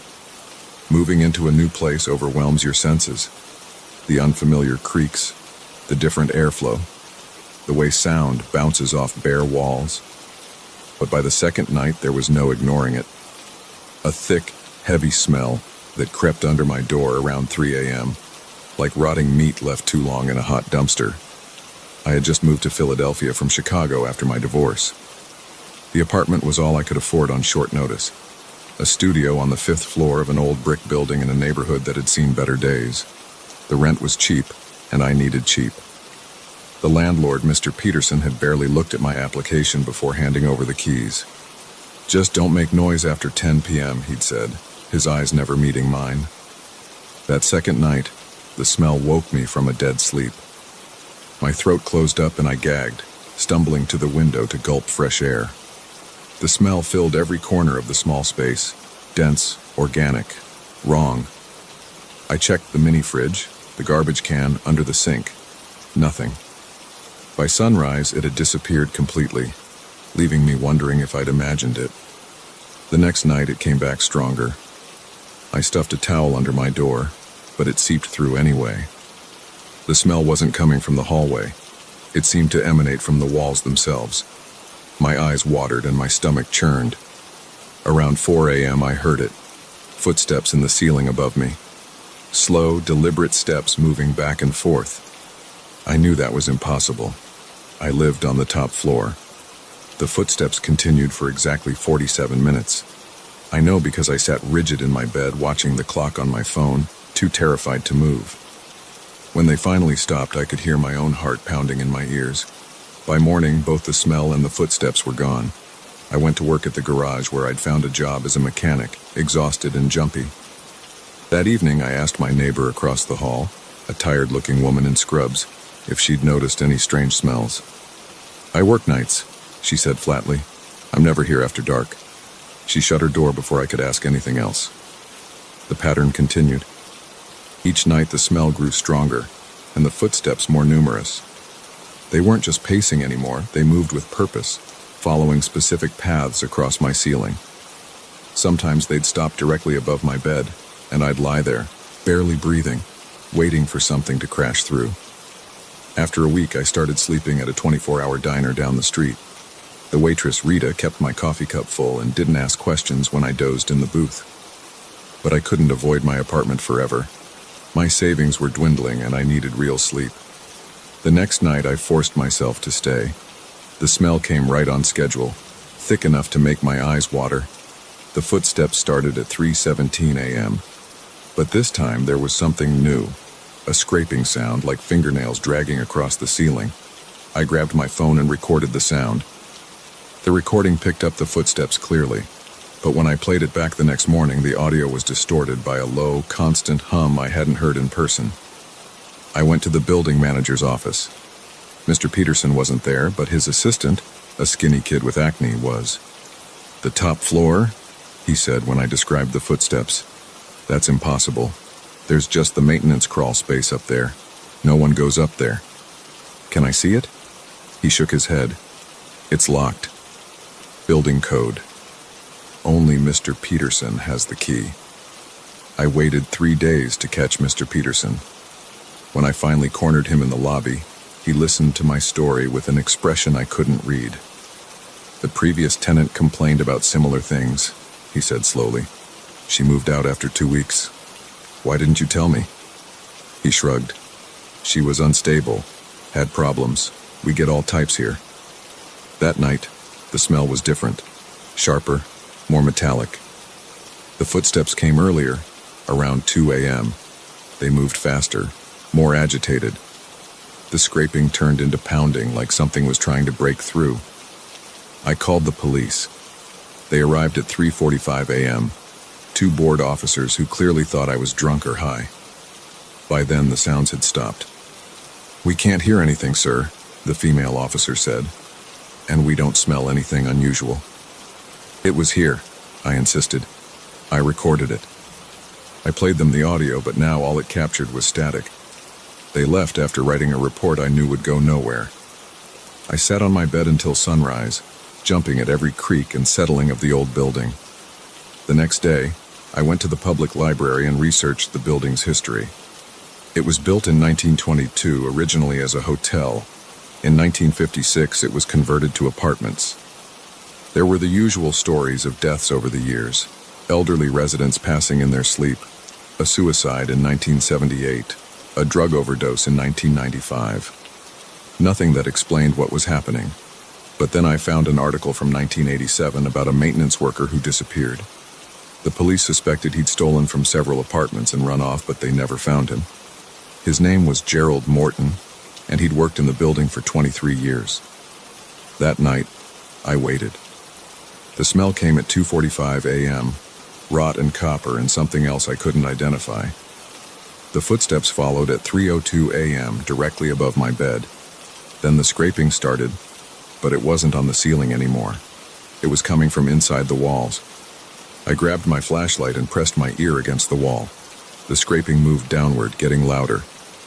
Something was in there. moving through the space between the walls. The maintenance crawl space. It had to connect to the wall somehow. I ran to the hallway. The scraping was inside the hallway walls now, moving toward the maintenance door at the end of the corridor. My hands shook as I approached the door. It was locked, like the assistant had said, but the lock looked old. I ran back to my apartment and grabbed my tools. 5 minutes later, I was picking the lock with a tension wrench and rake pick I used for working on old cars. The lock clicked open. The smell hit me like a physical force. My eyes burned and I gagged, but I forced myself to shine the flashlight inside. A narrow ladder led up into darkness. The scraping sound echoed from above. I climbed. The crawl space was tight, barely 4 feet high. I had to crouch, moving my flashlight beam across decades of dust. There were pathways in the dust, like something had been walking up here. Recently, the beam caught something in the corner. A pile of cloth. No, work clothes. They were stained dark, and when I got closer, I saw the name tag. Gerald. The scraping sound came from behind me. I spun around. A figure crouched in the darkness. It wore what remained of a maintenance uniform, but the fabric was rotted and hung from a frame that was too long, too thin. Its hands ended in yellowed, curved nails that had grown into claws. The head turned toward me, but where the face should have been, there was only dark, leathery skin stretched tight over bone. I ran. I don't remember climbing down the ladder or running to my car. I drove until sunrise, until I was 2 states away. I never went back to the apartment. I left everything there. My clothes, my furniture, all of it. I called Mr. Peterson once, from a burner phone, and told him to keep my security deposit. I thought you'd last longer than the others, he said, and hung up. I live in Arizona now. My new apartment is on the first floor of a new building. There are no crawl spaces, no maintenance doors, no unexplained sounds in the night. But sometimes, when I wake up at 3 a.m., I swear I can smell something, just for a second, like rotting meat and copper and dust. I try to tell myself it's just my imagination, but I know what I saw in that crawl space. And I know that somewhere in Philadelphia, in an old brick building with too many empty apartments, something is still walking across the ceiling every night, scraping at the walls, waiting for the next tenant who needs a cheap place to live. I know because I check the building's rental listings every few months. The turnover is constant. No one stays more than a few weeks, and the rent keeps getting cheaper. Mr. Peterson is still there, still managing the building, still not meeting anyone's eyes when he hands over the keys, still not telling new tenants about the smell or the footsteps, or what lives in the crawl space above their heads. Sometimes I think about calling the police, or a newspaper, or someone who might investigate. But what would I say? That a maintenance man who disappeared in 1987 never left the building? That he's still up there, changed into something that isn't human anymore? They'd never believe me. I wouldn't believe me if I hadn't seen it myself. So I stay in Arizona, in my first-floor apartment with its new walls and bright lights. I keep my tools nearby just in case. And every night at 3 a.m. I lie awake and listen, making sure the only footsteps I hear are from the living tenants above me. But sometimes in my dreams I'm back in that crawl space. The beam of my flashlight catches movement in the corner. Something turns to look at me with a face that isn't a face. And just before I wake up screaming, I hear the scraping of long nails on the inside of the walls, getting closer and closer, following me even here. I wake up covered in sweat, gasping for air. I check the walls, the ceiling, under the door. Everything is normal, everything is fine, but I know the truth. In that old building in Philadelphia, something is still walking across the ceiling every night, still scraping at the walls, still waiting, and the rent keeps getting cheaper.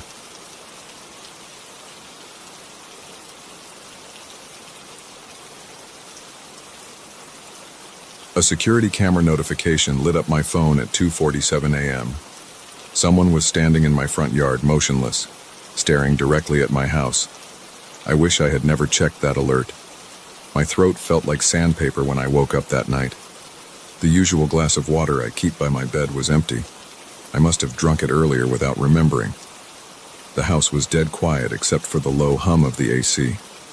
My wife Sarah breathed steadily next to me, lost in sleep. I grabbed my phone to check the time. 2:45 a.m. The screen's brightness made me squint. 2 minutes later, while I was still trying to convince myself to get up and go downstairs for water, my phone buzzed. A notification from the security app popped up. Motion detected. Front yard camera. I clicked it without thinking much. We get these alerts all the time, usually just cats wandering through the yard or tree branches moving in the wind. The app opened to a live feed from the camera mounted above our front porch. My finger froze on the screen. A tall figure stood perfectly still in the middle of our front yard, about 20 feet from the house. Adult height, wearing what looked like dark clothes. The infrared night vision made everything greenish and grainy, but I could tell they were facing directly toward our front door. Just standing there, not moving at all. My chest got tight. I sat up in bed, suddenly wide awake. I watched the feed for 30 seconds, waiting for the person to move or leave. They didn't budge an inch. "Sarah," I whispered, reaching over to shake her shoulder. She didn't wake up.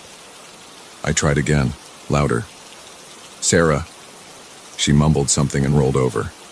The medication she takes for her insomnia knocks her out cold. I looked back at my phone. The figure was still there, in the exact same position. Standing. Staring. My mouth went from dry to completely parched. I needed to do something. Call the police? But what would I tell them? There's someone standing in my yard? They probably wouldn't consider that an emergency. And by the time they got here, the person would probably be gone. I got out of bed, my bare feet hitting the cold hardwood floor.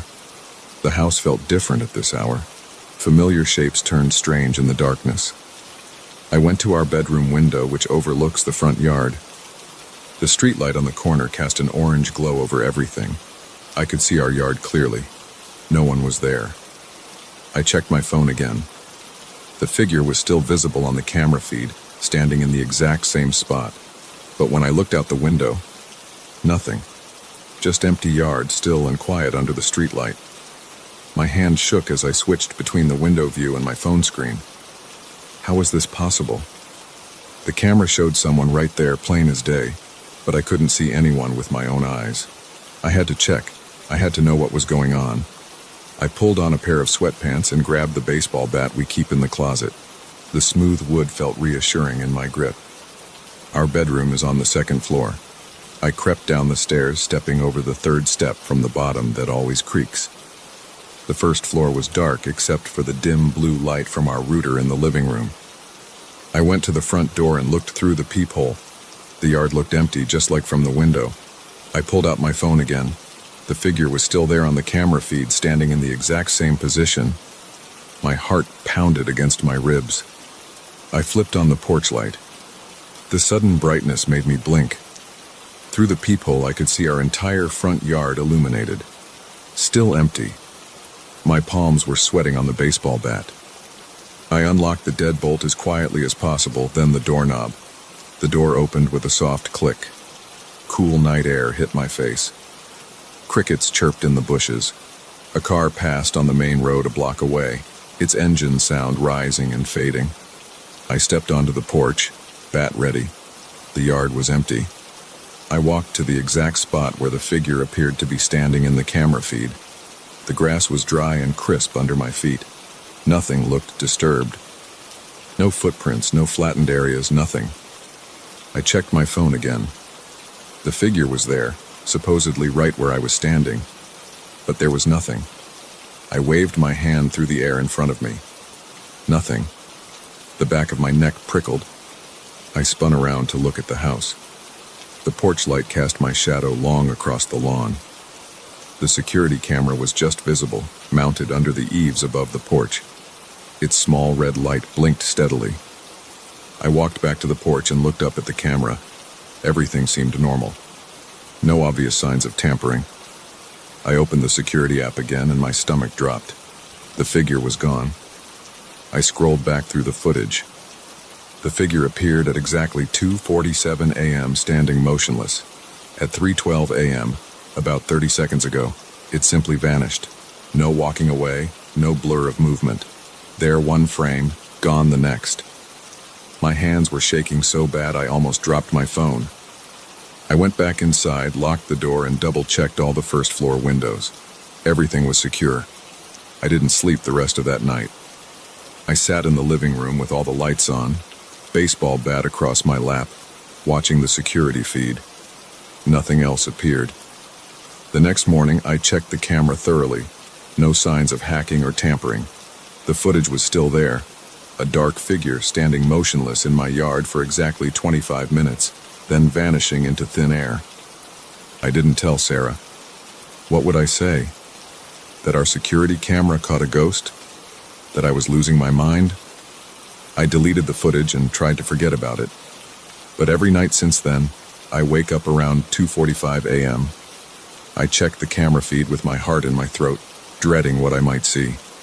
So far, nothing has appeared, but I know it's only a matter of time.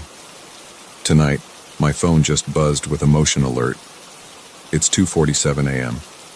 My hands are shaking as I open the app. The figure is back, standing in the exact same spot, but this time its head is turned. It's looking directly at the camera, and it's smiling. I know I should wake Sarah, call the police, do something, but I can't move. I'm frozen, staring at my phone screen as the figure raises one hand and slowly beckons to me. The worst part? I want to go outside. Some deep, primal part of me wants to walk out there, to find out what happens when I reach that spot in the yard. My legs are tensing, ready to carry me downstairs. I force myself to stay in bed. Minutes tick by. The figure keeps beckoning, that awful smile fixed on its face. I can't look away. The screen suddenly goes black. When it comes back on a second later, the figure is gone. But something is different. The camera angle has changed slightly, tilted down toward the front door. My phone buzzes again, another motion alert. But this time it's from the doorbell camera. The figure is standing on my porch. I can see it clearly now. Tall, thin, wearing what looks like a black suit. Its skin is pale, almost glowing in the infrared light. That smile is impossibly wide. It raises its hand again, but this time it doesn't beckon. Instead, it reaches toward the doorbell. I hear it chime downstairs. Sarah stirs beside me. "Who's that?" she mumbles sleepily. My throat is too dry to answer. The doorbell chimes again. "Can you see who it is?" Sarah asks, sitting up. I try to tell her no, to be quiet, to go back to sleep. But before I can get the words out, I hear the sound of our front door opening. We never leave it unlocked. I know we never leave it unlocked. I checked it myself just hours ago. Footsteps on the stairs. Slow, deliberate, getting closer. Sarah is fully awake now. "Is someone in the house?" she whispers, clutching my arm. I can't answer, can't move, can't breathe. The footsteps reach our hallway. Stop outside our bedroom door. My phone buzzes one final time, a new motion alert. The figure is no longer on the porch. The bedroom door begins to open.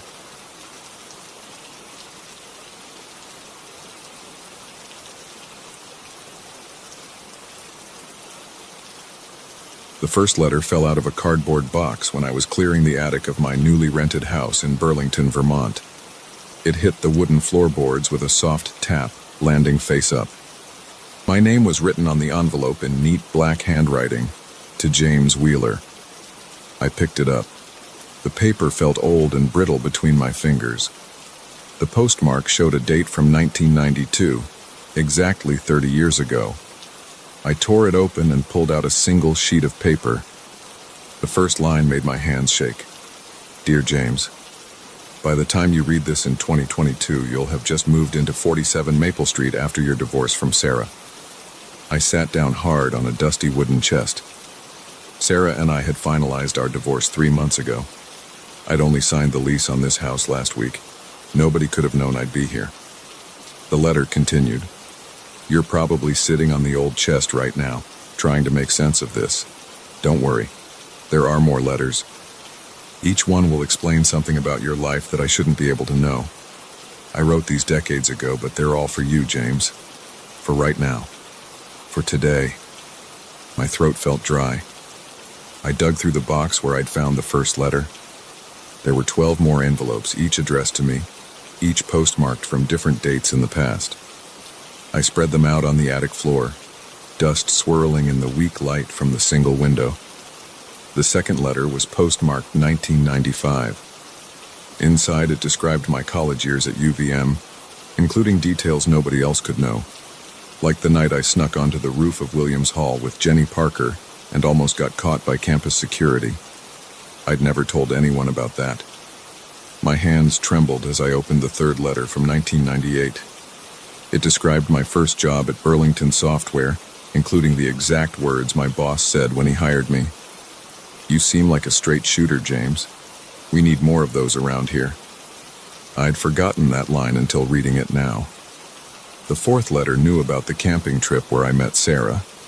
It described the red tent I borrowed from my cousin, the thunderstorm that forced us to huddle together for warmth, even the stupid joke I told about bears that made her laugh despite being soaking wet and cold. Letter after letter contained impossible knowledge of my life. My promotion in 2008. The day I found out Sarah was pregnant, and the miscarriage 3 months later that nearly broke us. The slow drift apart over the next decade. The final fight about the dishes that wasn't really about dishes at all. I checked the handwriting against samples from my parents, siblings, friends. No matches. I called the post office about the postmarks. They were real. These letters had actually been processed and delivered decades ago, somehow waiting here for me to find them. The ninth letter described what I was wearing right now. Faded jeans and my old Red Sox t-shirt with the coffee stain on the sleeve. It knew I'd skipped breakfast this morning. Knew I'd been sitting in this attic for 2 hours now, reading. My phone buzzed. A text from my sister. "Hey, you okay? Been trying to call." The 10th letter. "You just got a text from Claire. You won't answer it yet because you're too absorbed in these letters. She's worried because you missed lunch with her and the kids." Shit. I had forgotten about lunch with my nieces. I checked the time. 2:47 p.m. Letter 11. "It's 2:47 p.m. You just realized you stood Claire up for lunch. Don't worry. She'll understand when you explain." But you won't explain, will you? How could you tell anyone about finding these letters? My hands were shaking so badly I could barely open the 12th letter. This one was different. Just a single sentence. "The final letter is hidden behind the loose brick in the chimney, but you might not want to read it yet." I stared at the old brick chimney running up through one corner of the attic. One brick near eye level was slightly discolored. When I pressed it, it moved. Behind it was a small cavity containing one last envelope. This letter was postmarked yesterday. I sat holding it for a long time, watching dust motes dance in the afternoon light. The other letters lay scattered around me like fallen leaves, each one an impossible glimpse into my past. But this one would be different. This one would tell me something about my future. My phone buzzed again. "Claire. Seriously, James, call me." I slipped the final letter into my pocket without opening it. Some knowledge feels too dangerous to have. I gathered the other letters and put them back in their box, then carried it down to my car.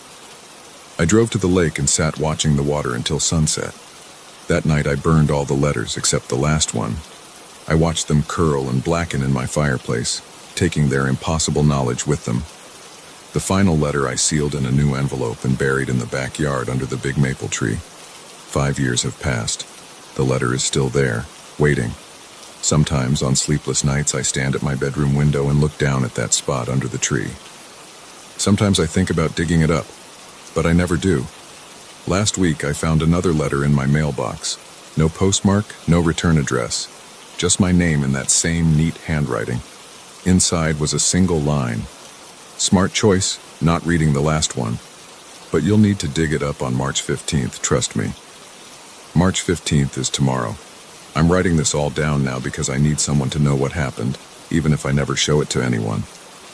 The original letters are ashes now, but their words are burned into my memory. Each one knew things about my life that no one could have known. Each one was waiting for me in that attic, some for decades, perfectly preserved until the moment I found them. Who wrote them? How did they know? These questions keep me awake at night. I've spent countless hours researching time travel theories, investigating the house's previous owners, even consulting physics professors at UVM. No answers make sense. The only person who might be able to explain is whoever wrote that last letter, the one still buried under my maple tree. In less than 24 hours, I'm supposed to dig it up. Will I do it? The rational part of my brain says no. Leave the past and the future buried where they belong. But another part of me needs to know. That part remembers the precision of those other letters, the weight of their impossible knowledge. My shovel is leaning against the back porch. The forecast calls for rain tomorrow. My hands are already shaking when I think about breaking that soil, about opening that muddy envelope. The hardest part is knowing that somewhere out there, someone already knows what I'll choose. They knew 30 years ago when they wrote these letters. They knew 5 years ago when they watched me bury that last envelope. They know now as I sit here writing this. They know what happens next. Maybe you do too. Maybe you're reading this years from now, already knowing how this story ends. Maybe you're me, looking back on this moment, remembering the choice I'm about to make. If you are, if I am, then you know why I'm reaching for that shovel now. You know why I'm walking out to the maple tree in the dark. You know why I can't wait until morning. The soil is soft from yesterday's rain. The shovel cuts deep. 3 feet down, my fingers touch something hard. Not the envelope, but a small metal box. Inside is another letter dated tomorrow. I knew you wouldn't wait until morning. The real final letter is in your bedroom. It always has been. Look behind the mirror. I'm there now. The mirror is heavy, mounted firmly to the wall. But when I run my fingers along the edges, I feel something. A seam that shouldn't be there. A hidden compartment. Inside is an envelope. The paper is crisp and new. No postmark. Just my name in handwriting I finally recognize. It's mine. I'm holding it now. This letter I apparently wrote to myself. The room is dark except for my desk lamp. Outside, the maple tree stands silent, its branches throwing shadows on my half-dug hole in the yard. Do I open it? Do I want to know what I needed to tell myself so badly that I engineered this decades-long mystery? What could be so important that it required such an elaborate plan? The envelope feels light, just one page inside. My hands aren't shaking anymore. Sometimes knowledge feels too dangerous to have, but sometimes not knowing is even more dangerous. I'm breaking the seal now. The letter contains 10 words. Don't read this letter. Writing it was enough. You understand now. And I do. I understand everything. The letters were never about their content. They were about proving something was possible. They were a message to myself encoded in the very fact of their existence. I take out a fresh sheet of paper. My hand moves across it, writing the words I remember reading 30 years ago in that first letter I found in the attic.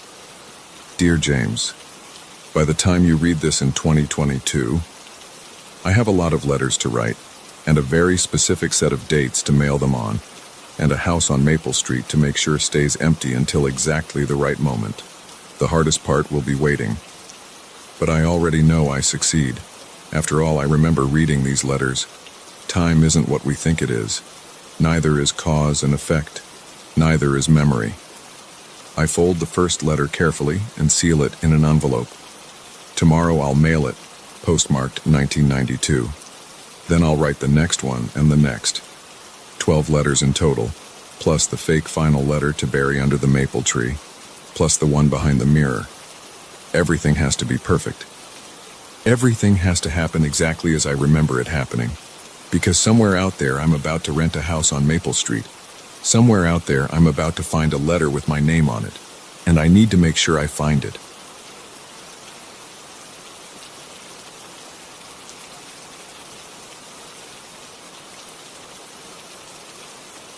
I should have trusted my gut that night. The details are burned into my brain now. October 15th, 2:47 a.m. according to the green numbers glowing on my dashboard. I was driving back from a late client meeting in Springfield, taking the back roads to avoid highway construction. My gas gauge had been hovering near empty for the last 20 minutes. The Shell station appeared like a floating island of fluorescent light in the darkness. No other cars in sight. Just endless fields of corn stubble stretching into blackness on both sides of the road. The pump's digital display flickered as I pulled up, numbers resetting to 0. I got out, swiped my card, and started pumping. The cold made my breath visible in small clouds. That's when I heard footsteps on the cracked concrete behind me. "Evening," a man's voice said. I turned. He was tall, maybe 6'2", wearing a dark green canvas jacket and jeans. Something seemed off about his face, but in the harsh overhead lights I couldn't quite tell what it was. He kept his head slightly down, hands in his pockets. "Any chance you're heading toward Millbrook?" he asked. His voice had an odd flatness to it. My car broke down a few miles back. My destination was actually Millbrook, but something in my gut screamed danger. "Sorry," I lied. "I'm going the other direction, toward Riverside." He didn't respond right away. Just stood there, perfectly still. Then he nodded once and walked away, disappearing into the darkness beyond the station's light. The pump clicked off at $47.32. I hung it up quickly, got back in my car, and locked the doors. My hands were shaking slightly as I turned the key. I told myself I was being paranoid, but I couldn't shake the feeling that something was very wrong about that encounter. The road stretched empty ahead of me as I drove. The yellow center line flickered past hypnotically in my headlights. I was about 15 minutes from the gas station when I saw something ahead that made my blood run cold. A figure was standing in the middle of my lane. I hit the brakes instinctively, slowing from 65 to about 40. As I got closer, I recognized the green canvas jacket. It was impossible. There was no way he could have gotten ahead of me. I hadn't passed any cars, and even if someone had picked him up, they would have had to pass me to drop him off here. I slowed to 25, heart pounding. He wasn't moving, just standing there facing my approaching car. I could veer around him, but something made me slow almost to a stop about 30 feet away. That's when he raised his head and looked directly at me through my windshield. Where his eyes should have been, there were just black spheres, not empty sockets. They protruded slightly, like polished obsidian balls had been pushed into his eye sockets. The skin around them was pale gray, traced with dark veins. His mouth hung slightly open, revealing teeth that were too long and sharp to be human. My foot slammed the gas pedal before my brain could even process what I was seeing. The engine roared and my tires spun on the asphalt. In my rearview mirror, I saw him turn to track my car's movement, those black spheres reflecting my taillights like a cat's eyes. I drove way too fast, taking curves at dangerous speeds. My hands were clenched so tight on the steering wheel that my knuckles hurt. Every shadow on the road made me flinch. I kept checking my mirrors, expecting to see him somehow behind me or in my back seat. After about 5 minutes of blind panic, I forced myself to slow down. I needed to think clearly. I pulled over and grabbed my phone. No signal, typical for these back roads. My hands were shaking so badly I could barely hold it. That's when I heard tapping on my passenger window. He was standing there, right outside my car. Those black spheres stared in at me. His mouth stretched into something that might have been trying to be a smile, but looked more like a wound opening. His teeth gleamed wetly. I screamed and floored it again, swerving onto the road. In my mirror, I saw him standing in the spot where my car had been, watching me drive away. The next curve came up too fast. I felt my tires losing grip. The world spun as my car left the road. There was a horrible crunching sound. The airbag exploded in my face and everything went black. I woke up to flashing lights and voices. My car was wrapped around a tree about 20 feet off the road. According to the paramedics, a passing truck driver had seen my taillights in the field and called it in. They said I was lucky, just a mild concussion and some bruised ribs. The police asked what had made me drive off the road. I told them about the man at the gas station and seeing him on the road later. They took notes and said they'd check it out, but I could tell they thought I was either drunk or had fallen asleep at the wheel. The next day, I went back to that Shell station with a police officer. The attendant working the night before said no one matching that description had been there. They checked the security cameras. The footage showed me pulling up, pumping gas, and driving away. No sign of anyone approaching me or any other people at all. But I know what I saw. Sometimes I still dream about those black spheres staring in at me through my car window. I don't drive those back roads at night anymore. I don't stop at rural gas stations after dark, and I never ever pick up hitchhikers. Last week I was in a convenience store in town and saw a missing persons flyer. The photo showed a man in his mid-30s, last seen 3 months ago walking along Highway 43 at night after his car broke down. He was wearing a green canvas jacket. I stared at that photo for a long time. The man in it had normal brown eyes. I wonder how many other drivers have seen him standing in the road at night, those eyes now replaced with black spheres. I wonder how many have stopped to help him. Sometimes when I'm lying awake at night, I think about what might have happened if I'd given him a ride from that gas station. I still drive past that stretch of road sometimes during the day. There's a new mile marker there now, mile marker 43. Sometimes I slow down as I pass it, and I swear I can see something moving in the cornfields. Something tall, wearing a green canvas jacket. But I never stop to look closer, and I never drive that road at night. The police never found any trace of the man in the missing persons photo. The case is still open. Sometimes I think about going to them, telling them everything I saw, but I know how it would sound, and part of me is afraid that if I start talking about it, I'll see him again. Not just in my nightmares, but standing outside my house at night, those black spheres staring in through my windows. So I keep quiet. I take the highway now, even when there's construction. I keep my gas tank full. And every time I pass mile marker 43, I press the accelerator a little harder and don't look at the cornfields. But I know he's out there, standing in the dark, waiting for someone else to stop at that gas station late at night. Someone who might be kind enough to offer a ride to a stranger. If you're ever driving those back roads at night and you see a man in a green canvas jacket asking for help, don't stop, don't slow down, and whatever you do, don't look at his eyes, because once you see those black spheres, you'll never forget them, and I'm not sure he'll let you see them twice. The missing persons flyer is still up in that convenience store. Every time I see it, I think about taking it down, but I leave it there as a warning, even though nobody else will understand. The photo shows a normal man with normal eyes smiling at the camera. But I know what he looks like now. And sometimes late at night when I can't sleep, I wonder, how many other missing persons posters show people who are still out there, walking the dark roads with black spheres where their eyes used to be. I don't drive at night anymore if I can help it. But if you do, watch out for mile marker 43. And if you see someone standing in the road wearing a green canvas jacket, don't stop. Just drive. Drive as fast as you can. And pray he doesn't appear at your window. Because I'm starting to think that whatever is wearing that green canvas jacket now isn't the man from the missing persons poster anymore. And I don't want to find out what it really is. The police closed their investigation last month, filed it away with all the other unsolved disappearances. But I know he's still out there, standing in the dark, waiting. And those black spheres are watching, always watching.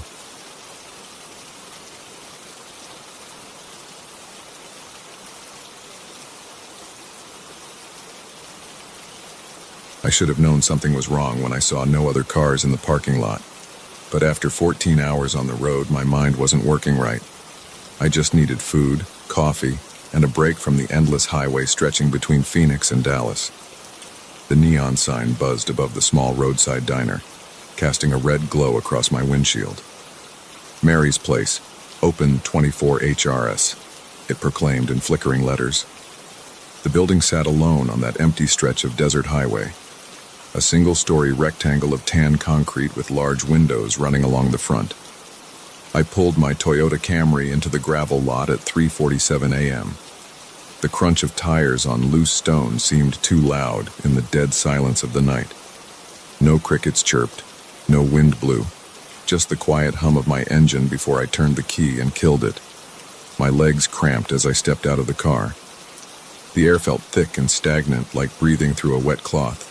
Sweat immediately beaded on my forehead despite the late hour.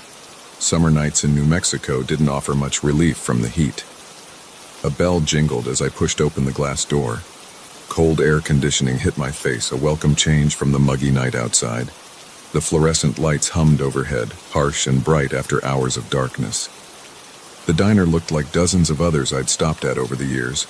Red vinyl booths along the windows, a counter with chrome stools, laminated menus tucked behind metal napkin holders. Everything clean, but worn around the edges. The kind of place that had probably looked exactly the same for the past 30 years. Sit anywhere you like, hon. The waitress appeared from the kitchen, coffee pot in hand. She looked to be in her 50s with graying hair pulled back in a loose bun and tired eyes behind wire-rimmed glasses. Her name tag read, Helen. I slid into a booth by the window, my clothes sticking to the vinyl. Helen set a menu in front of me and filled a white ceramic mug with coffee that smelled strong enough to wake the dead. Rough night for driving, she said, though her tone was more statement than conversation starter. Yeah, long haul from Phoenix. Still got a ways to go to Dallas. I wrapped my hands around the hot mug, letting it warm my air-conditioned fingers. She nodded, then stood waiting with her order pad. I hadn't even opened the menu, but suddenly realized I was starving. Burger and fries? I asked. It seemed safe. Hard to mess up diner standards. Good choice. Cook makes them fresh. She scribbled on her pad and headed back to the kitchen without another word. I sipped the coffee and stared out the window at my car, the only vehicle in sight. The highway stretched empty in both directions, disappearing into darkness. The coffee tasted bitter, but did its job, clearing some of the road fog from my head. The silence started to get to me. No music played, no dishes clattered in the kitchen. Even Helen's footsteps seemed muffled as she moved around behind the counter. I couldn't shake the feeling that something felt off, but chalked it up to exhaustion and too many hours alone on the road. My food arrived quickly, almost too quickly for a fresh-cooked burger. But it looked good. Thick patty on a toasted bun, crispy fries piled high beside it. Helen refilled my coffee without asking and disappeared again. The first bite of burger surprised me. It was perfect. Juicy, seasoned just right, with fresh lettuce and tomato. The fries were hot and crispy, exactly how I liked them. I hadn't expected food this good from a middle-of-nowhere diner at 4 a.m. I ate quickly, hunger overriding any desire to savor the meal. The whole time, that nagging feeling of wrongness grew stronger. Why was I the only customer? Where were the truckers that usually filled these kinds of places in the dead of night? Why didn't I hear any kitchen sounds while they cooked my food? Helen appeared with the check just as I finished the last fry. $12.75, she said, setting the slip of paper on the table. I pulled out my wallet and handed her a 20. Keep the change. This was great. I'm going to have to remember to stop here whenever I make this drive. She paused, hand halfway to taking the bill. A strange expression crossed her face. Not quite sad, not quite worried. We might not be here when you come back through. The way she said it sent a chill down my spine despite the warm food in my stomach. What do you mean, are you closing down? Something like that. She took the money and walked away before I could ask anything else. I sat there for a moment, trying to make sense of her words and that weird look on her face. The fluorescent lights flickered overhead just once, but enough to make me decide it was time to go. Thanks again, I called out as I headed for the door. No response came. I glanced back but didn't see Helen anywhere. The bell jingled as I stepped outside. The heat hit me like a wall, but something else felt different. The air seemed thicker, heavier. My car sat alone in the gravel lot, but now it looked wrong somehow, too new against the weathered building behind it. I drove away quickly, watching the diner's neon sign fade in my rearview mirror, until darkness swallowed it completely. A week later, I made the return trip from Dallas. The drive felt longer, though maybe that was just my anticipation about stopping at Mary's place again. Something about Helen's words kept nagging at me. I wanted to prove to myself that I was being ridiculous, that it was just a normal diner, and I'd just been too tired to see it clearly. I timed my drive to hit that stretch of highway around the same time, just before 4 a.m. The night felt different, cooler, with a breeze stirring up dust devils along the roadside. I watched the mile markers tick by, knowing I was getting close. The diner should have appeared around the next bend. I slowed down, not wanting to miss it in the dark. But when my headlights swept across the spot where it should have been, my blood ran cold. I hit the brakes hard enough to smell burning rubber. My car skidded to a stop on the shoulder, throwing up gravel. For a long moment, I just sat there, engine idling, staring at what remained of Mary's place. The building stood dark and empty, a hollow shell against the star-filled sky. Boards covered the windows. The neon sign hung broken and rust-stained, letters long dark. Weeds grew through cracks in the concrete pad where I'd parked just a week ago. This wasn't a recently closed business. This was a place that had been abandoned for years, maybe decades. I got out of the car, legs shaking. The beam of my flashlight revealed more details I didn't want to see. The door hung crooked on its hinges. Desert plants grew through the gravel lot, now more dirt than stone. The paint had faded and peeled until the walls were barely more than bare concrete. Moving slowly, I approached the building. Part of me screamed to get back in the car and drive away fast, but I had to know. I peered through a gap in the boards covering the windows. The flashlight beam showed empty space where the counter and booths should have been. Only outline shapes in the dust suggested where they once stood. A thick layer of dirt covered everything. No footprints marked the floor except those left by small animals. My heart pounded as I moved to the door. It took some effort, but I managed to pull it open enough to slip inside. The bell was gone, leaving only rusty screws in the frame above. The smell hit me first, dust and decay and years of abandonment. My flashlight revealed walls stripped to bare sheetrock, wires hanging where lights once hung. The kitchen entrance gaped black and empty, the swinging door long gone. I found myself walking to the booth where I'd sat a week ago. The vinyl seats, the laminated menu, the white coffee mug, all gone. Nothing remained but an empty corner and my footprints in the dust. My phone showed 3:47 a.m., the exact time I'd pulled in last week. The air felt thick and stagnant, just like that night. But now I understood why. I ran. Back through the hanging door, across the weed-choked lot, into my car. The engine roared to life, and I accelerated hard onto the highway, gravel spraying behind me. Only when the ruins disappeared in my mirror did I let myself breathe normally again. The rest of the drive passed in a blur. I couldn't stop thinking about that perfect burger, the fresh coffee, Helen's tired eyes behind her glasses. Had any of it been real? The food had been hot and solid in my stomach. The coffee had cleared my head. I still had the receipt in my wallet. I pulled it out at the next gas station. The paper felt real between my fingers, but the text had faded to near invisibility. Only the date remained clear. Exactly 1 week ago. The rest looked like it had aged years in just 7 days. I've made that drive between Phoenix and Dallas dozens of times since then. I always slow down at that stretch of highway, though I'm not sure why. The ruins are gone now, replaced by empty desert scrubland. Sometimes in the dark, I think I see a flicker of neon in the distance, but it's never there when I get closer. I've searched newspaper archives and local history records trying to find any mention of Mary's place or what happened there.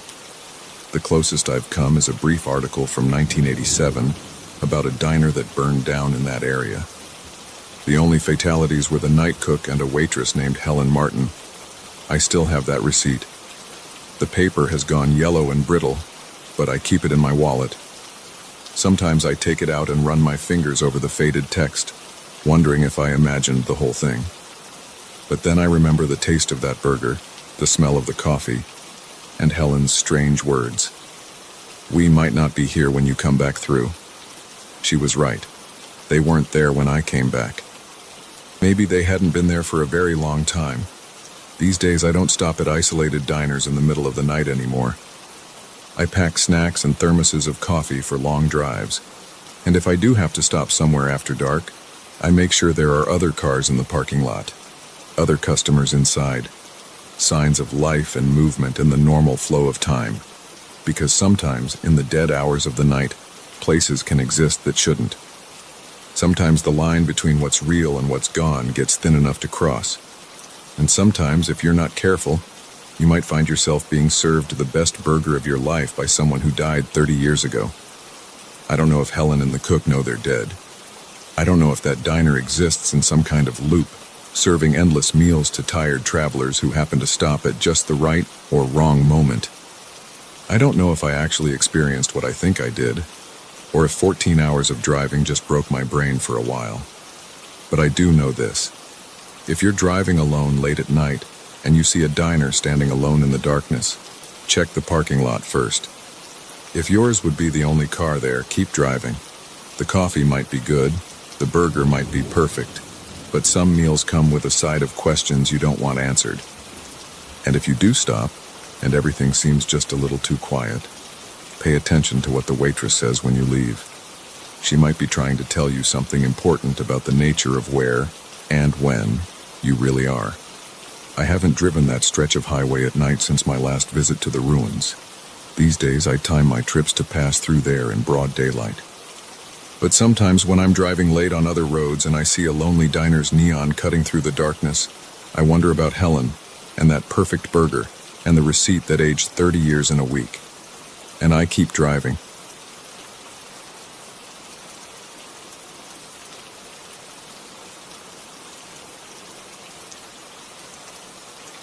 I found the watch at Sal's Antiques on a rainy Tuesday afternoon. It was sitting in a glass case among other vintage timepieces, but something about this one caught my eye. The leather band was worn but well preserved, and the silver case had that perfect patina that only comes from decades of wear. The face was simple, Roman numerals, delicate hands, and a small window showing the date. The price tag read $75, which seemed reasonable for a piece that looked like it was from the 1950s. "Nice choice," Sal said when I pointed to it. "Swiss made. Previous owner brought it in last month, said it kept perfect time." He unlocked the case and handed it to me. The weight felt good in my hand, substantial but not heavy. When I turned it over, I saw an inscription, "Time reveals all, 1952. I bought it without hesitation. I'd been looking for a vintage watch for a while, something different from all the smartwatches and digital displays everyone wore these days. This one had character. The first few days were perfectly normal.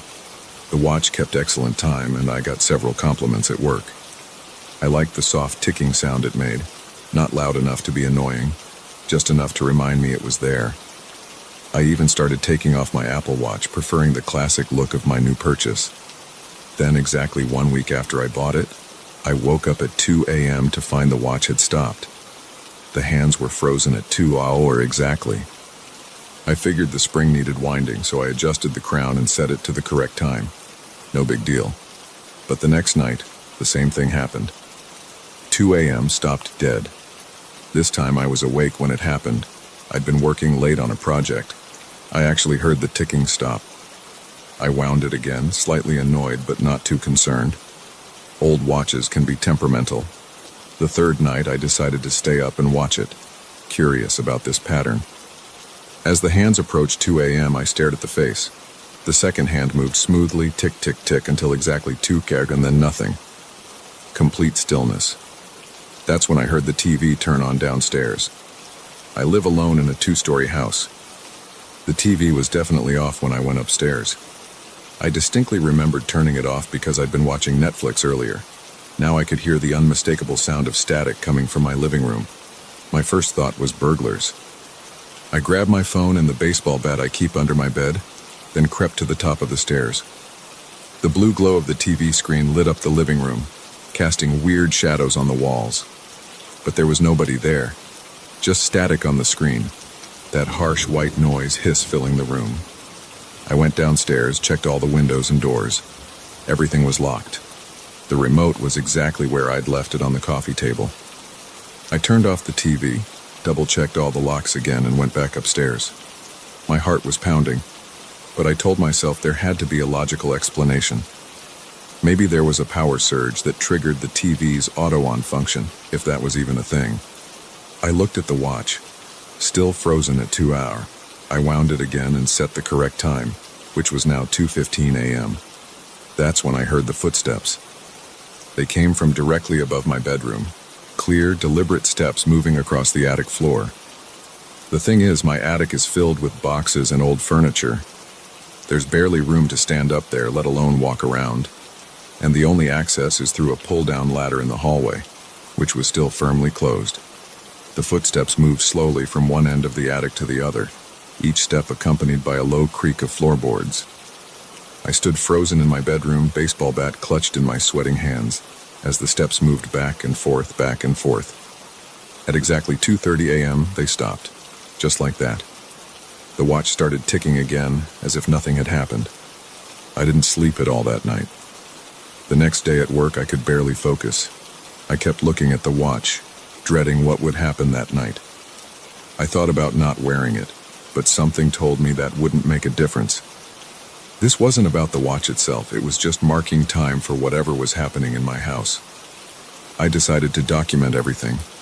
I set up my phone to record the living room and positioned my laptop to record the hallway. Then I sat in my bedroom watching the watch as midnight came and went. 1:45 a.m. The ticking seemed louder somehow. Each movement of the second hand felt heavy, significant. 1:55 a.m. My mouth was dry. The bat was next to me on the bed. 1:59 a.m. I could feel my pulse in my throat. 2 a.m. The ticking stopped. Right on cue, I heard the TV. But this time there was something else, a voice coming through the static. I couldn't make out the words, but it was definitely speaking. The sound made my skin crawl. I checked my phone's live feed. The TV was on, showing static, but something dark moved across the screen. Not a person, more like a shadow, but three-dimensional. It shifted and flowed like smoke, but seemed to have mass. The footsteps started in the attic, but they were different this time. Faster, more aggressive. The whole ceiling seemed to shake with each step. Then I heard another sound, dragging, like something heavy being pulled across the floor. My phone's screen went black. The laptop feed followed a second later. The temperature in my bedroom dropped so fast I could see my breath. The footsteps moved to the stairs. Not the attic stairs, the main stairs leading up to the second floor. Each step creaked under invisible weight. Thud, creak, thud, creak. Getting closer.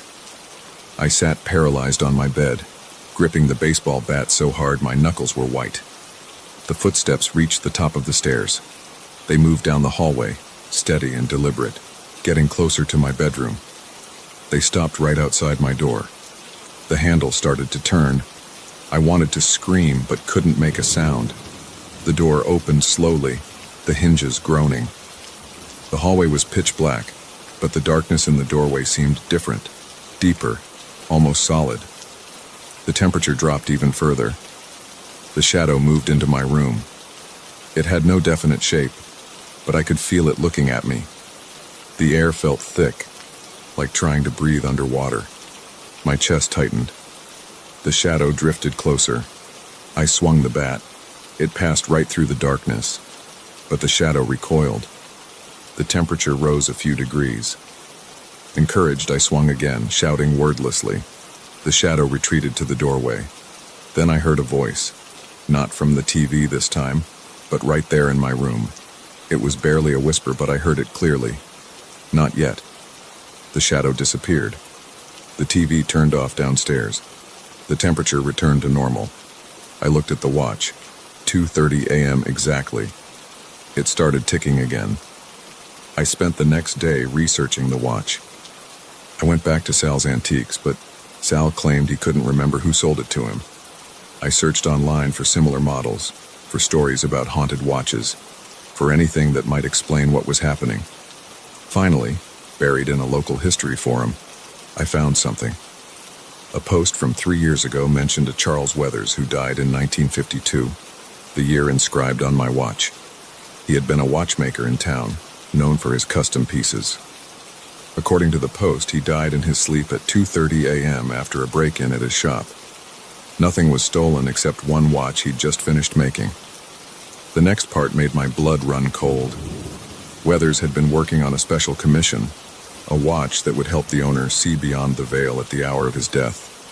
The client was never identified. I thought about throwing the watch away, but something told me that wouldn't solve the problem. Whatever was happening, the watch was just a conduit. It was marking time for something that was already there, waiting. That night I was ready. I'd drawn crosses on all the doors and windows with blessed chalk from a local church. Salt lines crossed every threshold. I had every light in the house on and religious symbols from half a dozen faiths scattered around my room. 2 a.m. came. The watch stopped. Nothing happened.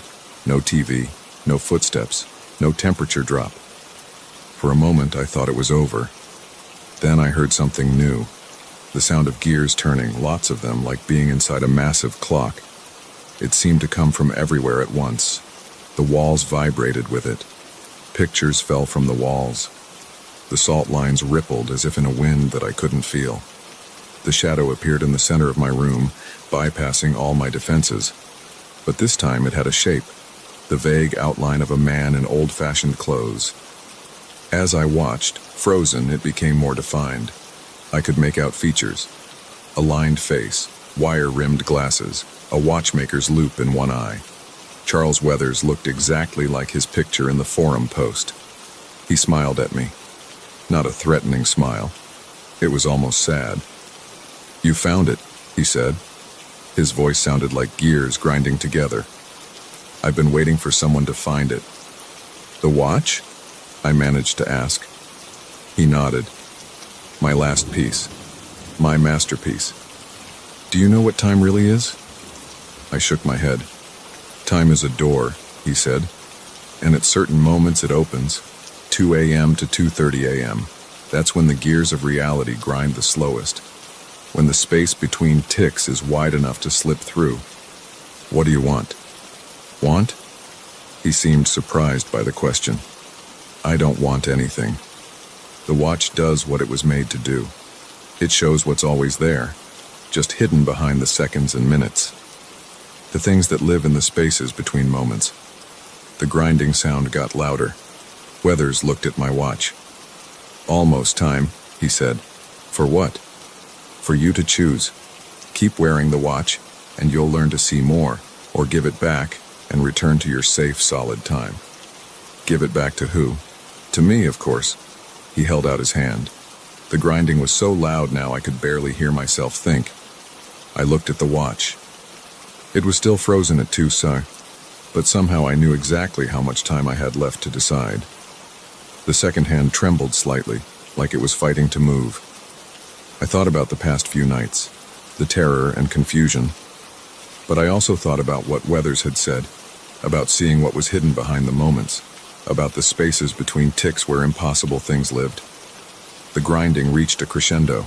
My ears popped. Weathers waited patiently, hand extended. I made my choice. I kept the watch. Weathers smiled again, wider this time. "Welcome to real time," he said, and vanished. The watch started ticking again. 2:30 a.m. That was 6 months ago.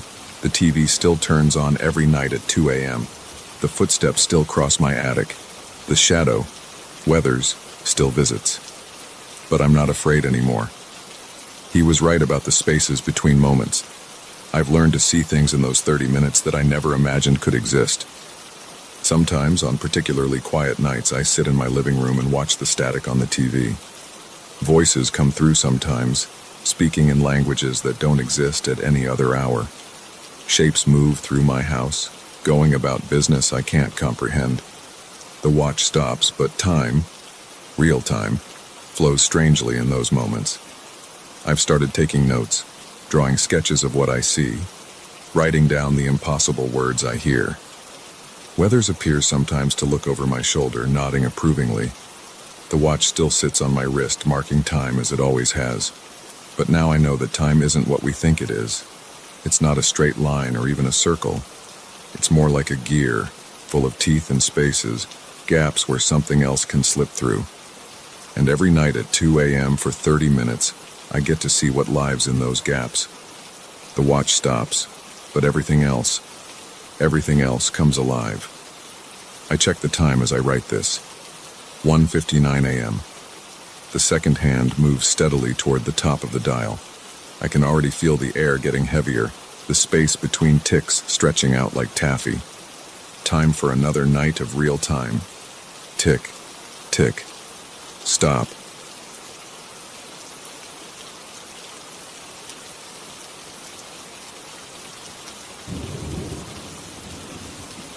I never should have answered that phone.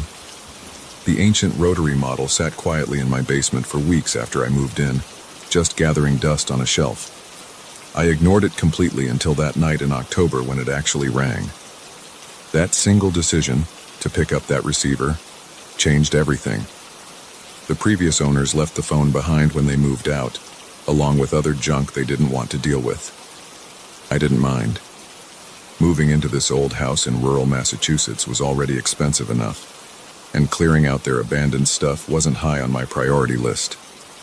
I had more pressing issues to handle, like fixing the perpetually dripping kitchen faucet and repainting the peeling walls in the living room. I work from home as a software developer, so I spend most of my time upstairs in my makeshift office. The basement was just storage space as far as I was concerned. I only went down there occasionally to do laundry or grab tools. The phone sat on a wooden shelf next to some rusty garden implements and moldy cardboard boxes. It was one of those heavy black desk models from the 1950s or 60s, with a rotary dial and a thick coiled cord. The previous owners must have used it as a basement extension line back in the day. I assumed it was just decorative now. Surely the line had been disconnected decades ago. The modern phone jacks were all upstairs and I had my cell phone anyway. So I barely gave that old rotary phone a second glance during my first 2 months in the house. Then came that night in late October. I was working late, trying to fix some buggy code before a client meeting the next morning. The wind was howling outside, rattling the windows and sending dead leaves skittering across the front porch. Around 11:30 p.m. I heard it, a loud mechanical ring echoing up from the basement. At first I thought I was imagining things. I took off my headphones and listened. There it was again, that distinctive old-fashioned telephone ring, slightly muffled but unmistakable. I sat frozen at my desk, staring at my dark office doorway as the ringing continued. "This is impossible," I muttered to myself. "That line's been dead for years." The ringing persisted, mechanical and insistent. After the fifth ring, I got up from my desk and walked to the basement door. My hand hesitated on the doorknob. Something about this felt wrong, but my rational mind kicked in. Probably just some weird electrical issue causing the old ringer to malfunction. I should check it out before it kept me up all night. I flipped on the basement lights and walked down the creaking wooden stairs. The ringing grew louder with each step. When I reached the concrete floor, I could see the black phone on its shelf, exactly where it had been sitting untouched for months. The ring was definitely coming from it. I approached slowly, watching the phone like it might suddenly sprout legs and scuttle away. The dust on the shelf around it was undisturbed. The coiled cord hung limply down the side. Ring after ring continued to echo off the stone foundation walls. "This is crazy," I said aloud, trying to steady my nerves with the sound of my own voice. "It's not even connected to anything." I reached for the receiver, hesitated for a moment, then picked it up. The ringing stopped immediately. I held the heavy black handset to my ear. "Hello?" There was no dial tone, no static, no automated message. Just silence at first. Then I heard it, the sound of someone breathing. Slow, deliberate breaths, clearly audible through the receiver. "Who is this?" I demanded, my voice shakier than I intended. The breathing continued, steady and unchanging. In, out, in, out. "Look, I don't know how you're doing this, but it's not funny. This line isn't even connected." No response except those measured breaths. They weren't labored or threatening, just calm, regular breathing, like someone sleeping. But whoever it was had to be deliberately holding the phone close enough for me to hear it so clearly. I slammed the receiver back into its cradle. My hands were trembling slightly. I backed away from the shelf, keeping my eyes on the phone. It sat there innocently, just an old piece of obsolete technology. I practically ran up the basement stairs, slamming the door behind me. Back in my office, I tried to focus on work again, but I couldn't concentrate. Every few minutes, I found myself glancing at the basement door, half expecting to hear that ring again. Nothing happened for the rest of the night. Around 2 a.m., I finally gave up on work and went to bed.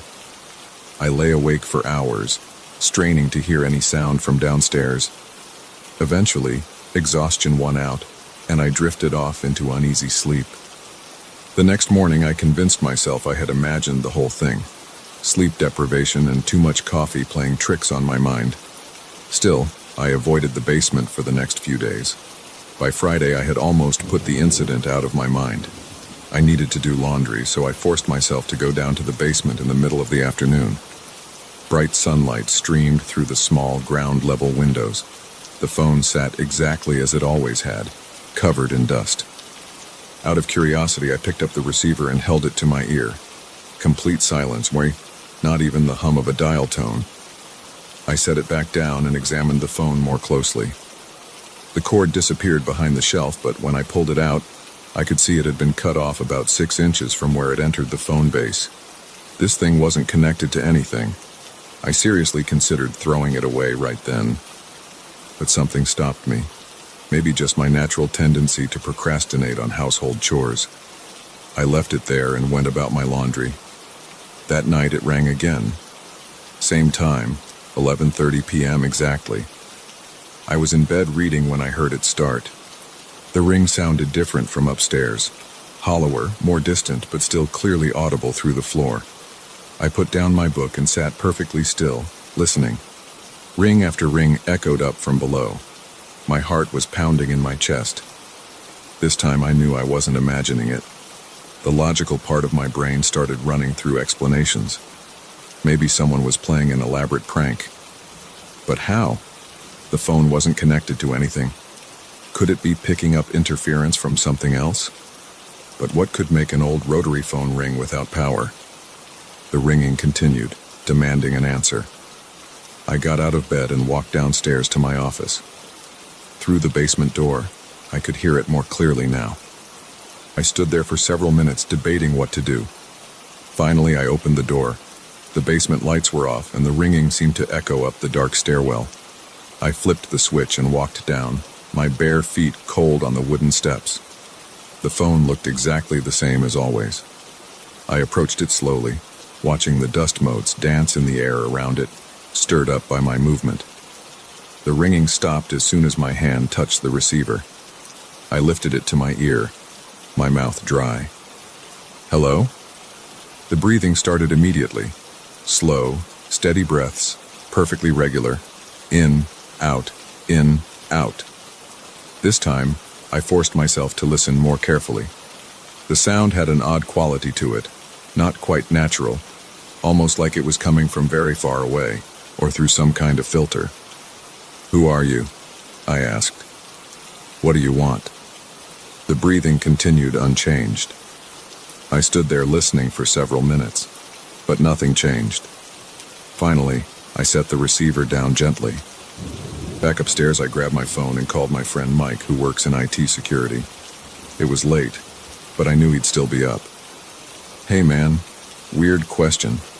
Is there any way someone could hack an old rotary phone to make it ring? Like, remotely? What? No, that's not really possible, he said. Those old phones are completely mechanical. They need a physical connection to the phone line to do anything. Why? I told him what had happened. He was quiet for a moment. Okay, either you're messing with me or someone else is messing with you, he said finally. There's literally no way that phone could ring without being connected to a line.